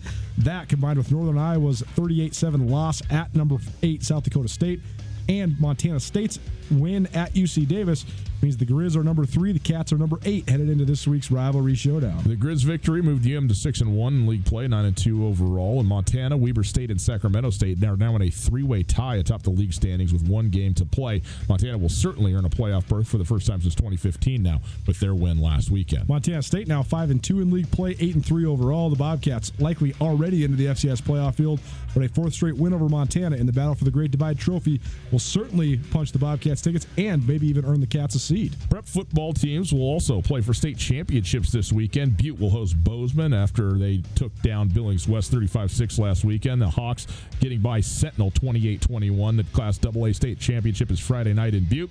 Miles City will host Laurel in Class A. Manhattan upset Class B favorite number 2 Fairfield. They will play Eureka, and Fairview host Clark Fork for the 8-man title.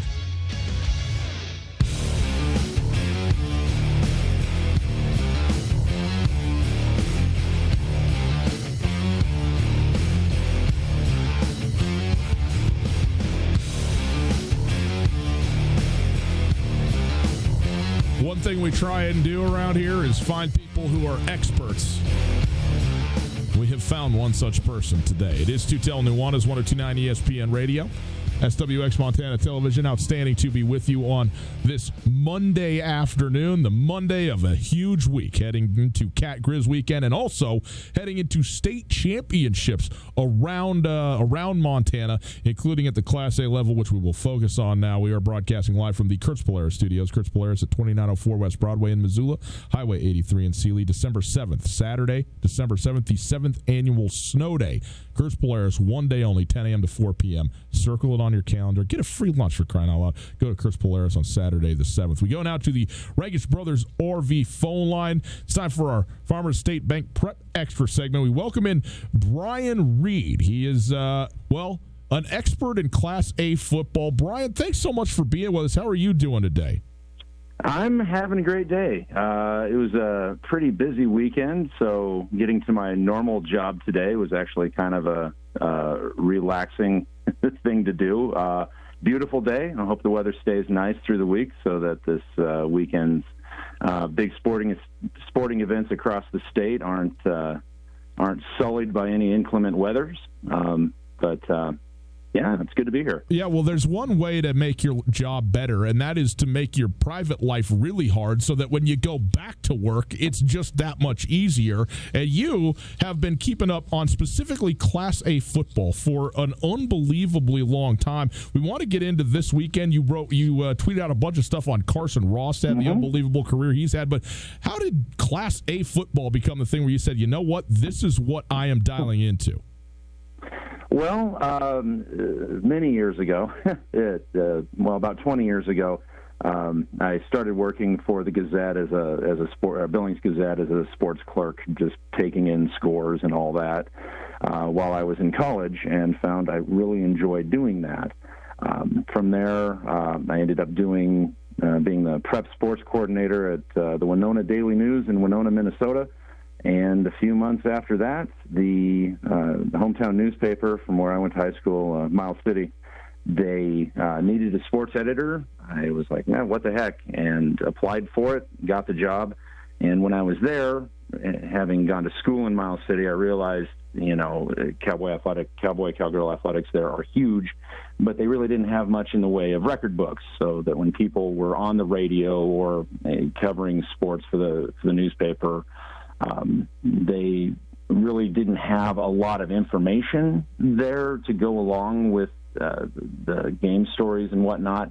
And I'm someone who likes to know context and, what makes things important, data, information, factoids, tidbits, whatever you want to call them. So I put together the Cowboy record book for football, amongst other things.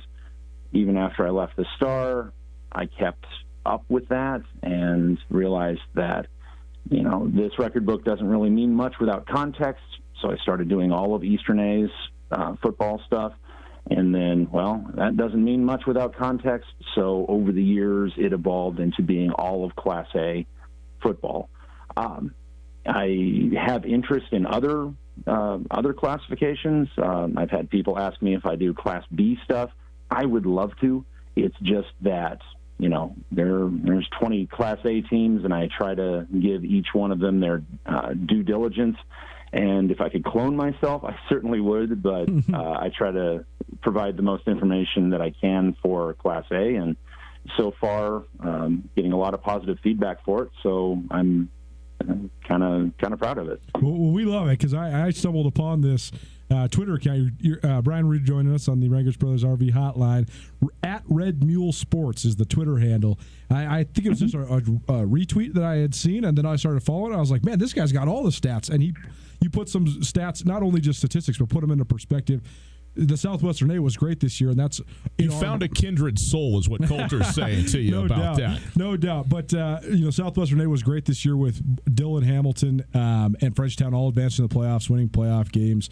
And then the other day, right after Miles City had defeated Hamilton, effectively ending the high school football career of Carson Rostad, you had a great series of 5 tweets, sort of putting Carson Rostad's career into perspective. And we know Carson Rostad, he's the reigning Gatorade Player of the Year. I think he's the winningest quarterback in Class A history after his career is all said and done. And he's headed to the Montana Grizzlies next year. And I know a lot of people around Western Montana, around the state of Montana, are very excited about this kid. But put his career into perspective for us, because this young man, he did some outstanding things that will honestly have ramifications and will be remembered around Class A for a really long time. Absolutely. Now, I've been following Carson for all 4 years. It's not all that often that you get a 4-year starter. He didn't start his freshman year. The first 3 games, Bridger Bowder, who did everything for Hamilton, they actually moved him from receiver to quarterback. But after a few games, in comes this unknown to me kid named Carson Rostad, and kind of set the league on fire with his first game and never looked back from there. So I try to track the stats of every Class A player, and I can't say everyone, because every name that is out there that does anything in a game, I try to track them all. I wish I could say I had all of them, but he was one that I definitely had. And after a fantastic freshman season, having as many people as they had come back for his sophomore season, including Bowder to lead that receiving corps, he was one of the players that I knew to look out for as a sophomore. Had an outstanding sophomore season, and then that culminated in a runner-up finish to Columbia Falls in the state championship game. Well, then he's only a sophomore, and then you go into his junior year, does the same thing, but gets better at different facets to his game, like the leap that he had from his sophomore year to when he was primarily a passer to his evolution as a runner and as a junior, which you really saw this year, was just something that, by the end of midway through his junior season, I started tracking where he might land in terms of records for, you name the record, every list on there. He would be, projected to break all of them or come really close. So long story short, by the end of his career, the only major record that he doesn't have is career passing yards, which is still held by Havre's Dane Warp. He was also a 4-year starter from his first game with Havre in 2012. he still holds the record for yards. But if you're looking at attempts, completions, touchdowns, total offense yards, including the rushing, total touchdowns, those are all Carson's. And it's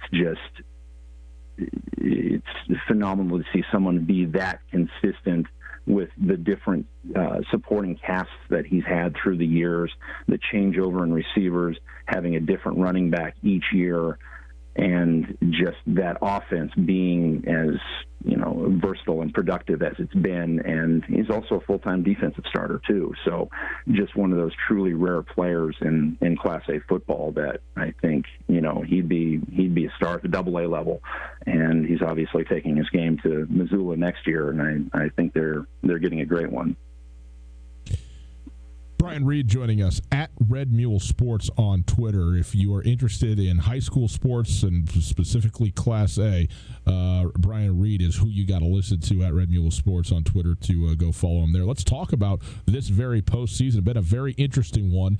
The east side of the state kind of imposed who they are, as they will have the number one team in the East, Miles City, who's been outstanding, of course, all year long, taking on Laurel, and what people thought maybe a little bit of an upset going on the road and beating Dillon 21-12 last week. But these two teams, what have you seen out of them, and what do you expect to happen this Saturday in Miles City?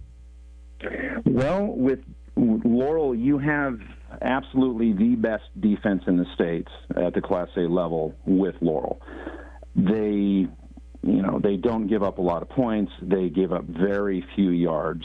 They're extremely balanced in both their pass and rushing defense, and they're no slouches on the offensive side of the ball either.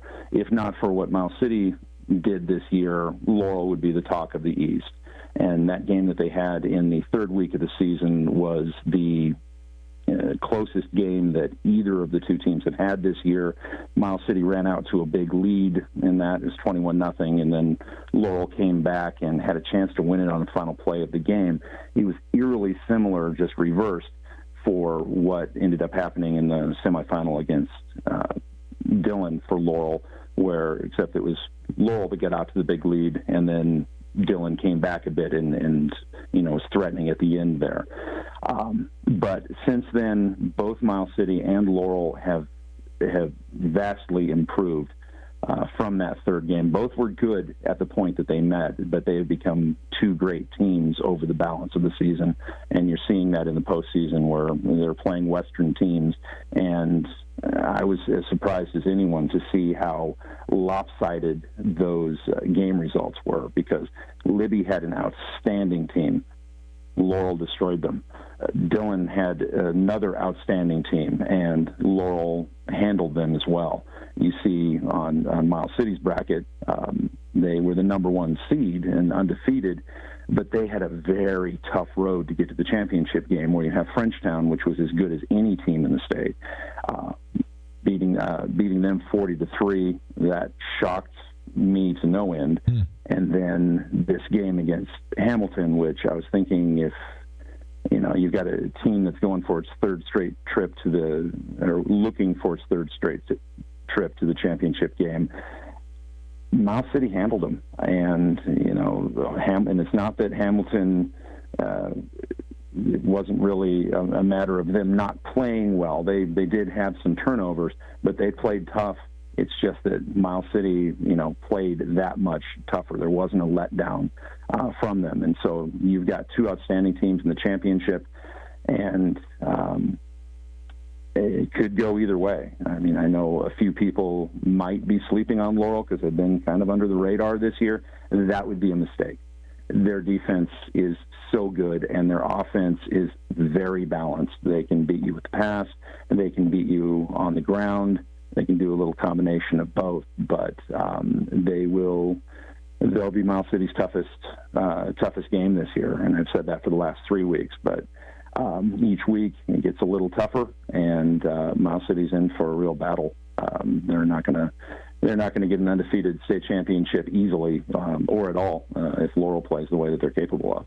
Well, Brian, we certainly appreciate you coming on and joining us. Appreciate all the work that you do because it is tedious, though enjoyable, I know, for you. And we'll follow along Good way to put it. At Red Mule Sports because that's where all the information is being given out to the people, to the universe there. So we appreciate it very much. Enjoy the state championship game this weekend. That's what it's all about. So we'll look forward to following you there and catching up again, all right? Sounds good. Let me know if there's anything you need, and through the week I'll be posting random tidbits as they come to me. You got it. I'll be reading them. Follow All right, along. sounds great. All right, thanks Brian. Thanks, Brian. Appreciate it. There you go, Brian Reed at Red Mule Sports. If you are a Class A person, that's where you go, 100%. And it's going to be a great game. I got to give this guy credit. I've never met Brian before in my life. I actually never even spoken to him till today, but so many of the Class A stats that I've been dropping on this show, like Jace Kluswich scoring a touchdown in all but 3 of his career games so far at Frenchtown. That came from Brian. The Carson Rostat's career record and what he's been able to do in a historical context as far as wins and losses. All the Dylan stuff. It's all come from Brian. So great job by him because it's this stuff truly doesn't exist unless someone does it, and he's the only person doing this right now. Here's the thing, man. Some people can look at people who get really into this stuff and go, what are you doing? I mean, well, really? This is you're gonna take time out of your actual life and you're working a real job to go ahead and keep up stats from 15-year-olds playing in rural Montana football, sports, whatever it is. But you know how many weird things people do in the world? How many people collect Pokemon? But the thing is, this is not weird. This is the chronicling of history. No, this is important. This is what I'm saying. This is the entire point that I'm making. Is that and look, if you're into Pokemons or you're into collecting little glass menagerie cats, go ahead. Like, no, I'm for you. I think people getting into stuff is like part of what makes humans interesting, right? I don't get most of it, and most people don't get what I'm into. You know. Hard rock and football, okay. But anyway, the point being is that for him to go out there and do this it's unbelievable. And you're right, it is a chronicling of history because there's a whole lot of kids who did a whole lot of things that nobody's ever going to know about. And yet here he is, documenting this stuff and having the knowledge to do. It's really cool and pretty dang interesting, I might add. And it's such a microcosm of what's happened in the newspaper industry as a whole, because a lot of the newspapers in towns like Miles City and Havre that are certainly not big towns, but big enough to have a newspaper, they're not getting produced daily anymore. They're getting produced weekly, and you can't have the extensive archiving of stats. And when you think about the history of Class A football, I mean, guys like Mark Mariani and guys like Troy Anderson and guys like Carson Rostad. I mean, how sad would it be if Brian wasn't doing this and someday Carson Rostad's starting in a Cat Grizz game and you can't find his high school stats anywhere because no one kept track of them? Yeah. Or if they can't find how many touchdowns Troy Anderson scored in high school when Troy Anderson's playing in the NFL. That would be a travesty. It would be. So it's great that he's doing it. Let's talk about the rest of the high school stuff. Absolutely. Let's go through it. Let's start with AA. You were there this last weekend at half of the semifinals. First of all, Butte just rolling up. Bum rush. 35-0 in the midway through the third quarter. They ended up winning 35-7. They beat Billings West, who was the defending state champion, in front of 7,000 plus at Naranche Stadium. Standing room only. Let's go. And Keith Mulder from SWX had some videos, and he said standing room only. He's not lying. I mean, people were like jostling at the chain link. Yeah. So anyway, let me just officially put in my press pass request now to get into that football game. But we don't need press pass. I'll pay $20 each to get into that thing for sure. If you can, though, that's my point. Totally. I'm not trying to get in for free. I'm trying to get in. No doubt. It's unbelievable. Well, last time this game was in Butte, 2012, Bozeman versus Butte.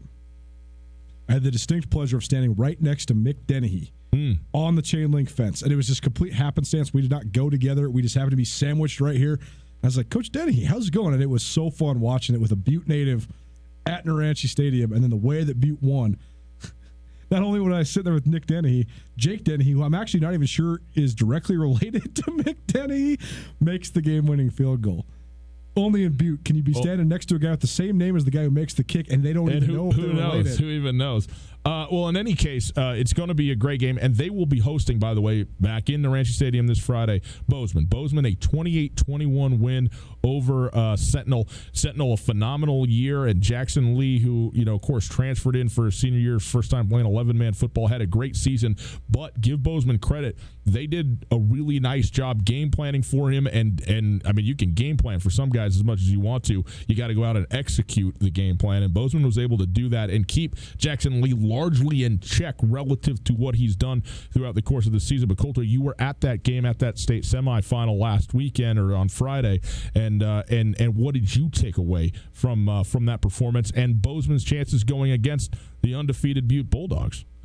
I thought it was, first of all, an incredibly well-played game. I thought it was very well played. There was a couple turnovers, and actually Bozeman, this is a funny stat, Bozeman was called for holding on first down 6 times.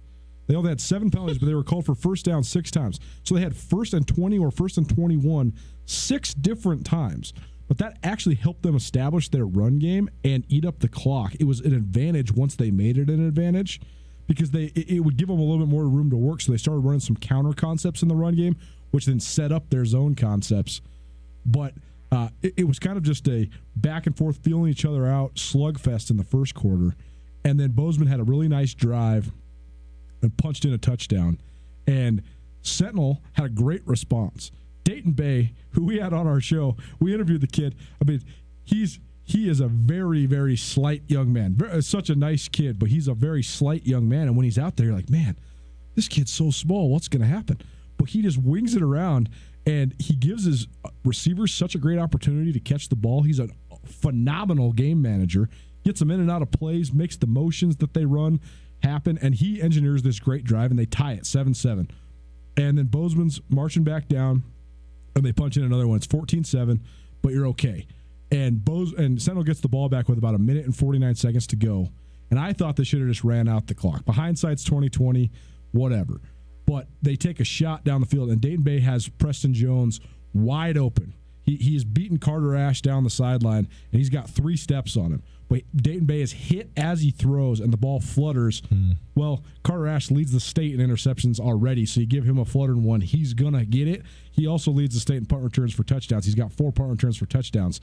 So this was basically like a punt. He snares it, returns it all the way to about 13 yards from the end zone. 2 plays later, bam, it's 21-7. Yeah. Bozeman gets the ball after halftime, too. So now they've basically just sandwiched 3 possessions into the span of 2 minutes. Right. And they just keep pounding. So they go up 28-7.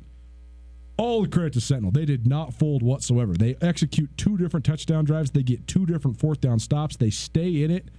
And they had a chance. They had the ball effectively to finish the game and took a deep shot down the sideline. It just wasn't there. They had the ball in the red zone. Yeah. Talk about the swings of a high school football game. And Bozeman had a chance to put the thing away. They threw a back shoulder fade on 4th down to Carter Ash. He doesn't get it, but then Sentinel's got the ball, and they're marching, and they have a 4th down, and Carter Ash gets the pass breakup. So Carter Ash was a central figure in this game. That kid, by the way, somebody's got to recruit him. He might be like a quote-unquote step slow for the Big Sky Conference, but, I mean, he's got fluid hips. He's got unbelievable football IQ. He runs well enough, I think. I think if he put on a little weight, he could be a great Big Sky safety. I don't know if he could play corner, but he's got, I mean, the numbers don't lie. He's got 10 picks and 4 punt returns for touchdowns. Somebody's got to recruit this kid. You know what I would give for somebody one day ever, just to tell me that I had fluid hips but needed to gain a little weight? It would be the day. It'd be the best day of my life. It'd be the best day of my life, the day that happens, because I want to have both of those things.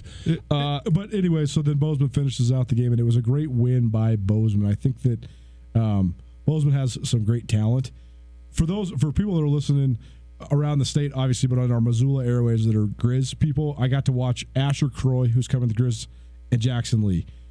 I'm very interested to see what Jackson Lee plays, because I do think that he's got the length and the height to play a lot of different positions. To me, his body type looks like a defensive back, but he's been such a tremendous running back, and he also, I think, could play slot at the D1 level. So where Montana slates him remains to be seen, but he's got the skills to play a lot of spots.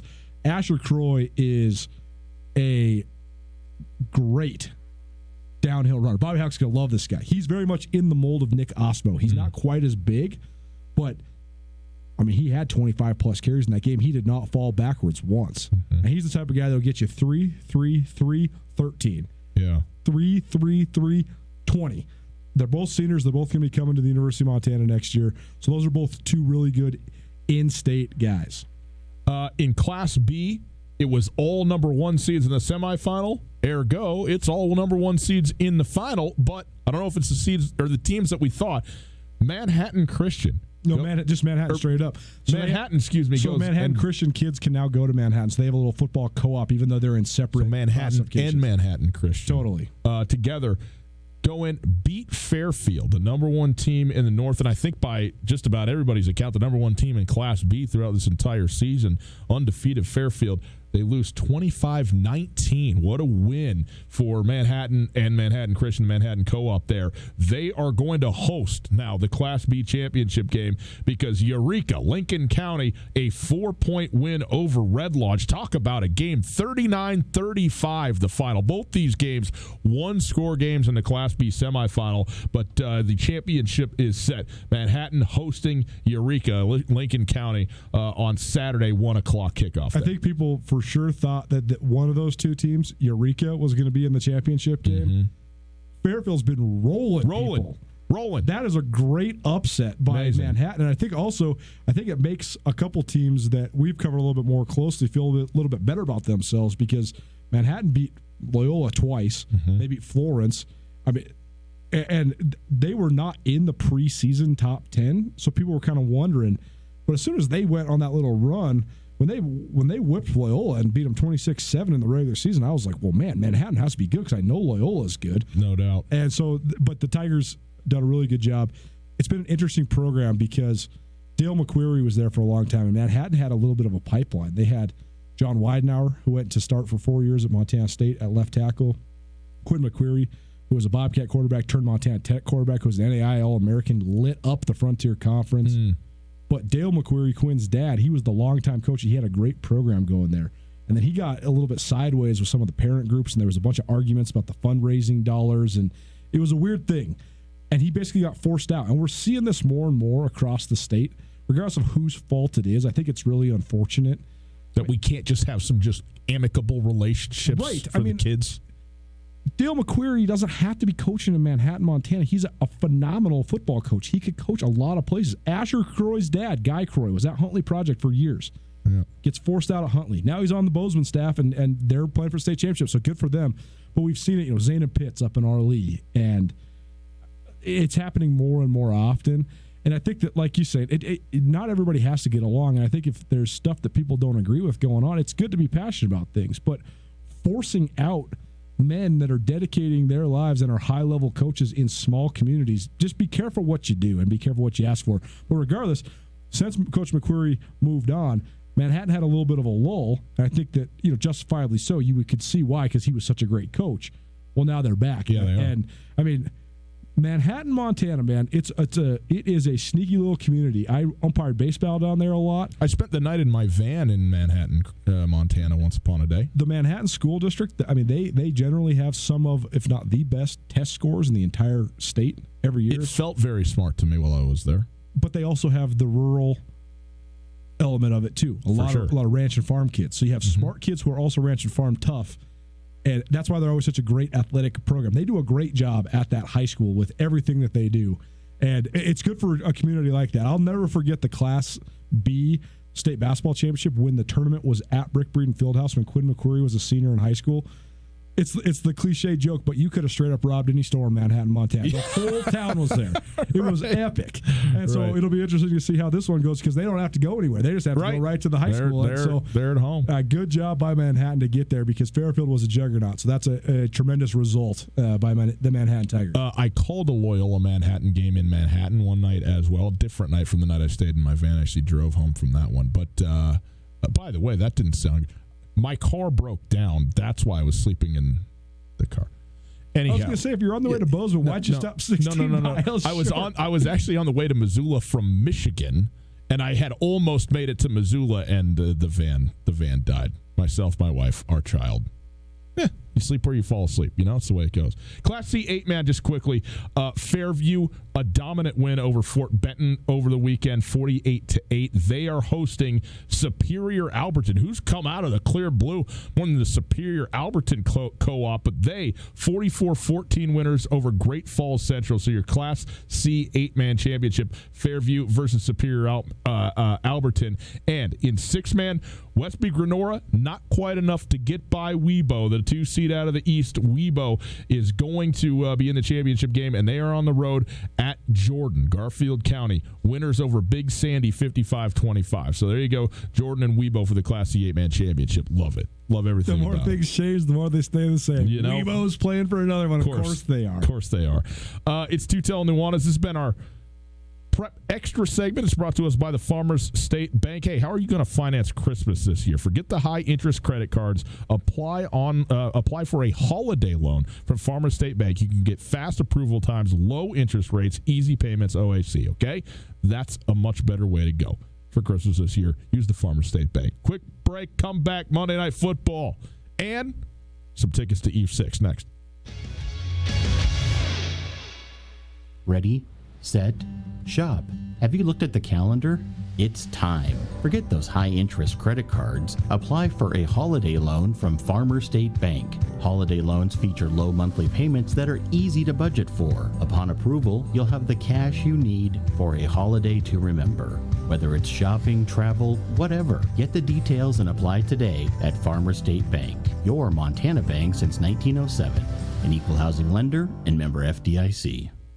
Katie O'Keefe's has been a neighborhood favorite in the corner of the Stevens Center for years. But if you haven't been into Katie's lately, come on in and make sure to turn left. The downstairs bar is completely remodeled with one of the biggest, best spaces anywhere in Missoula to watch games, play games, and hang out with all your friends. Katie O'Keefe's is your horse racing simulcast headquarters in Missoula. Come into Katie's and turn left for cribbage, darts, pool, and much, much more. Katie O'Keefe's, where the cocktails are always cold and the people are always friendly.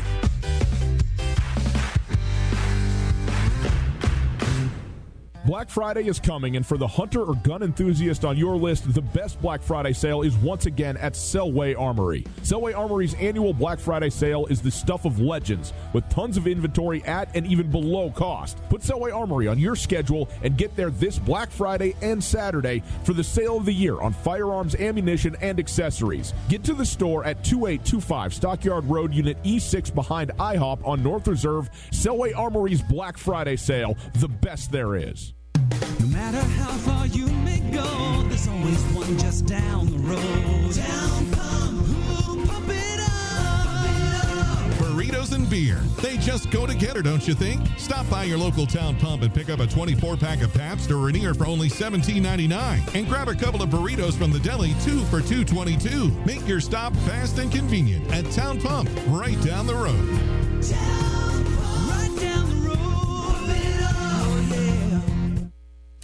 Alpine Touch has been part of the fabric of Montana for more than 60 years. Decades ago, Russell Street started selling his touch of magic in whitefish. Years later, Alpine Touch's all-purpose seasoning remains a favorite. It's tailgating season, and there's no better way to spice up your grill before a Grizz game than with Alpine Touch. Go to alpinetouch.com now and use the checkout code ESPN10 for a 10% discount on your order. Alpine Touch is here to keep your mouth watering all football season. Alpine Touch, Montana's special spice.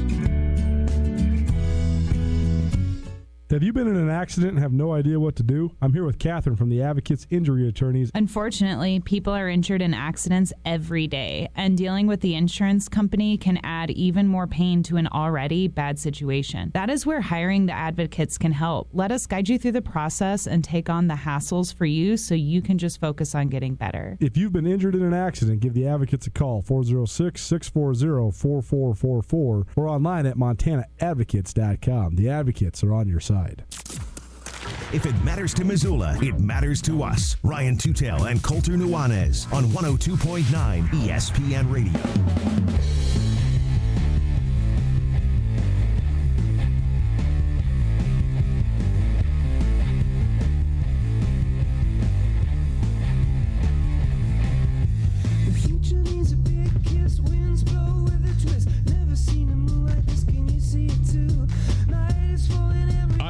If they have the fire marshal as a specific position in Mexico City, But something about these numbers tells me they do not. It's Tutel and Nuanez, 102.9 ESPN Radio. We are broadcasting live from the Kurtz Polaris studios. Kurtz Polaris at 2904 West Broadway in Missoula, Highway 83 in Sealy.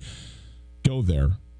December 7th. It's a Saturday. It's the 7th annual snow day, the biggest sale of the entire year. One day only, 10 a.m. to 4 p.m. at Kurtz Polaris. If you missed anything in the show, check it out on the podcast. The Tutel and Nuanez podcast everywhere. Wherever you get your podcasts, listen to the Tutel and Nuanez podcast. Rate it, review it, subscribe to it, and listen whenever you want on your time. We appreciate that very much. If you're listening on the podcast now, congratulations. We appreciate that. You've done your due diligence. It's brought to us by the Wingate by Wyndham Hotel. Before we get into Monday Night Football, we want to make somebody's day. In fact, two people's day. Sweet.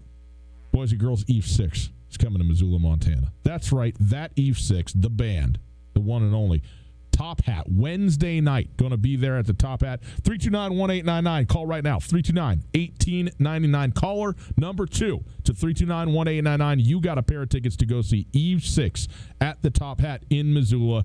It's just that simple. Guess what? We're going to give away another pair of tickets to Eve 6 tomorrow. Okay?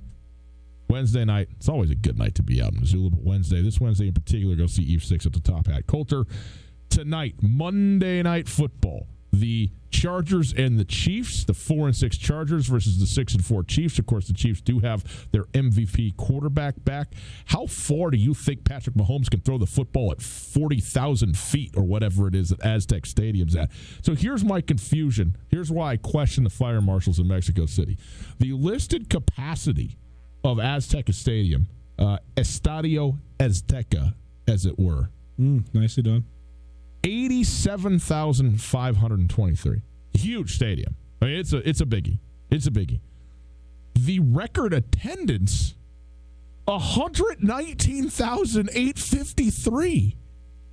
I mean, you are 30,000 people north of your number. That seems, I don't know. This is like Jerry Jones opening up AT&T Stadium or something where he's selling tickets so you can look at the stadium or something. I mean, how do you get fully 40% over the amount that that's the capacity into the stadium?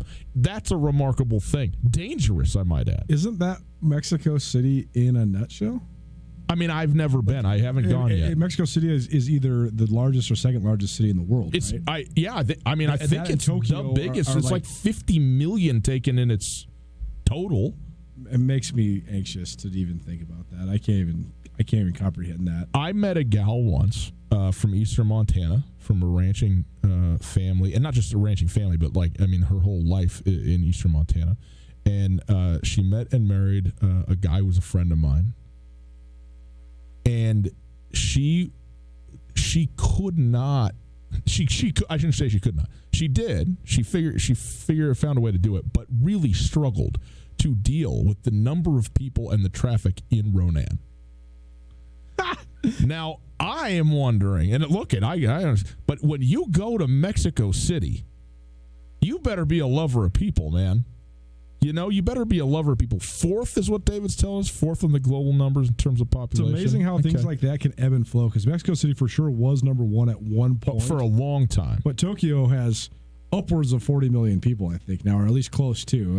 Here's the thing, though. Tokyo, you could walk around Tokyo in about 35 minutes, but you got to go straight up in the air. Mexico City, from what I understand, I mean, it's dozens and dozens and dozens of miles across it.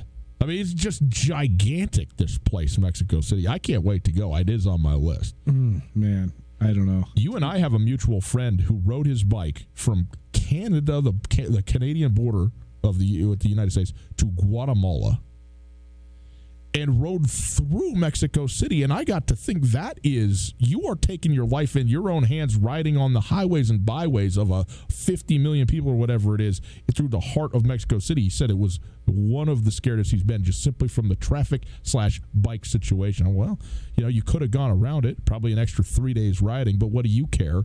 You're just doing this with your life in 3 days in the span of a year. Who really cares? There's been this very distinct dynamic on the world sports scene where football, soccer is the number one sport by far, bar none, far and away across the globe. Of course.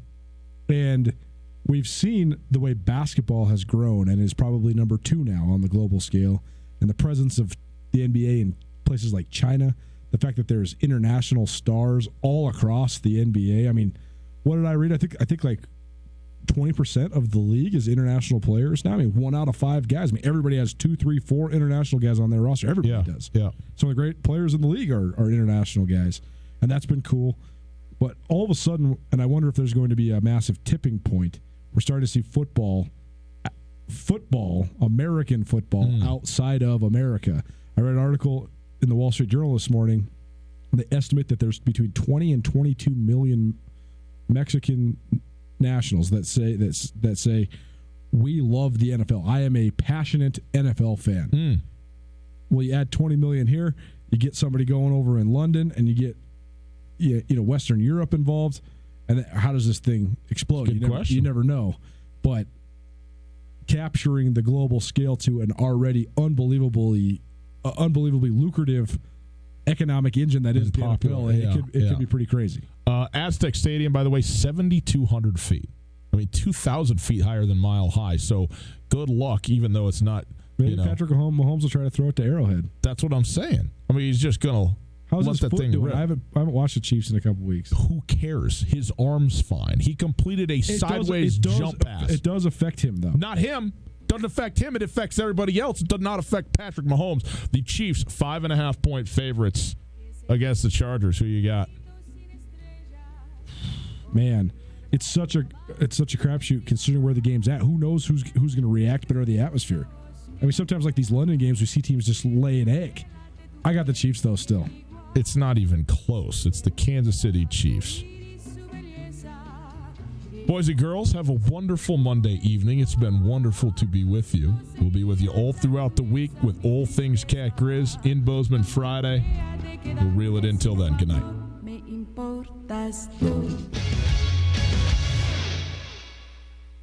The biggest season in sports is shifting into overdrive, and the Desperado Sports Tavern has the fuel you need to make it to the finish line. By now, you've heard that the Despo serves the best wings around, but did you know they have a full menu with burgers, nachos, chicken strips, sandwiches, cheese sticks, and even steaks? Fill your tank, then wash it down with an ice-cold beverage or two. Keep your head in the game with 32 HD TVs and room for the whole crew. The Desperado Sports Tavern on South Russell across from the Y. Alpine Touch has been part of the fabric of Montana for more than 60 years. Decades ago, Russell Street started selling his touch of magic in whitefish. Years later, Alpine Touch's all-purpose seasoning remains a favorite. It's tailgating season, and there's no better way to spice up your grill before a Grizz game than with Alpine Touch. Go to alpinetouch.com now and use the checkout code ESPN10 for a 10% discount on your order. Alpine Touch is here to keep your mouth watering all football season. Alpine Touch, Montana's special spice.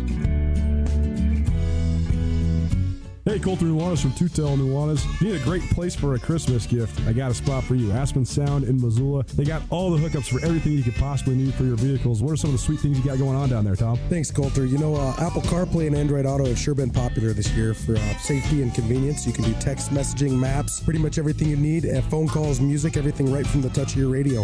We also have remote car starters, as you know, and window tint. Lots of goodies at a great price. Come on down and see us. Feel the music at Aspen Sound.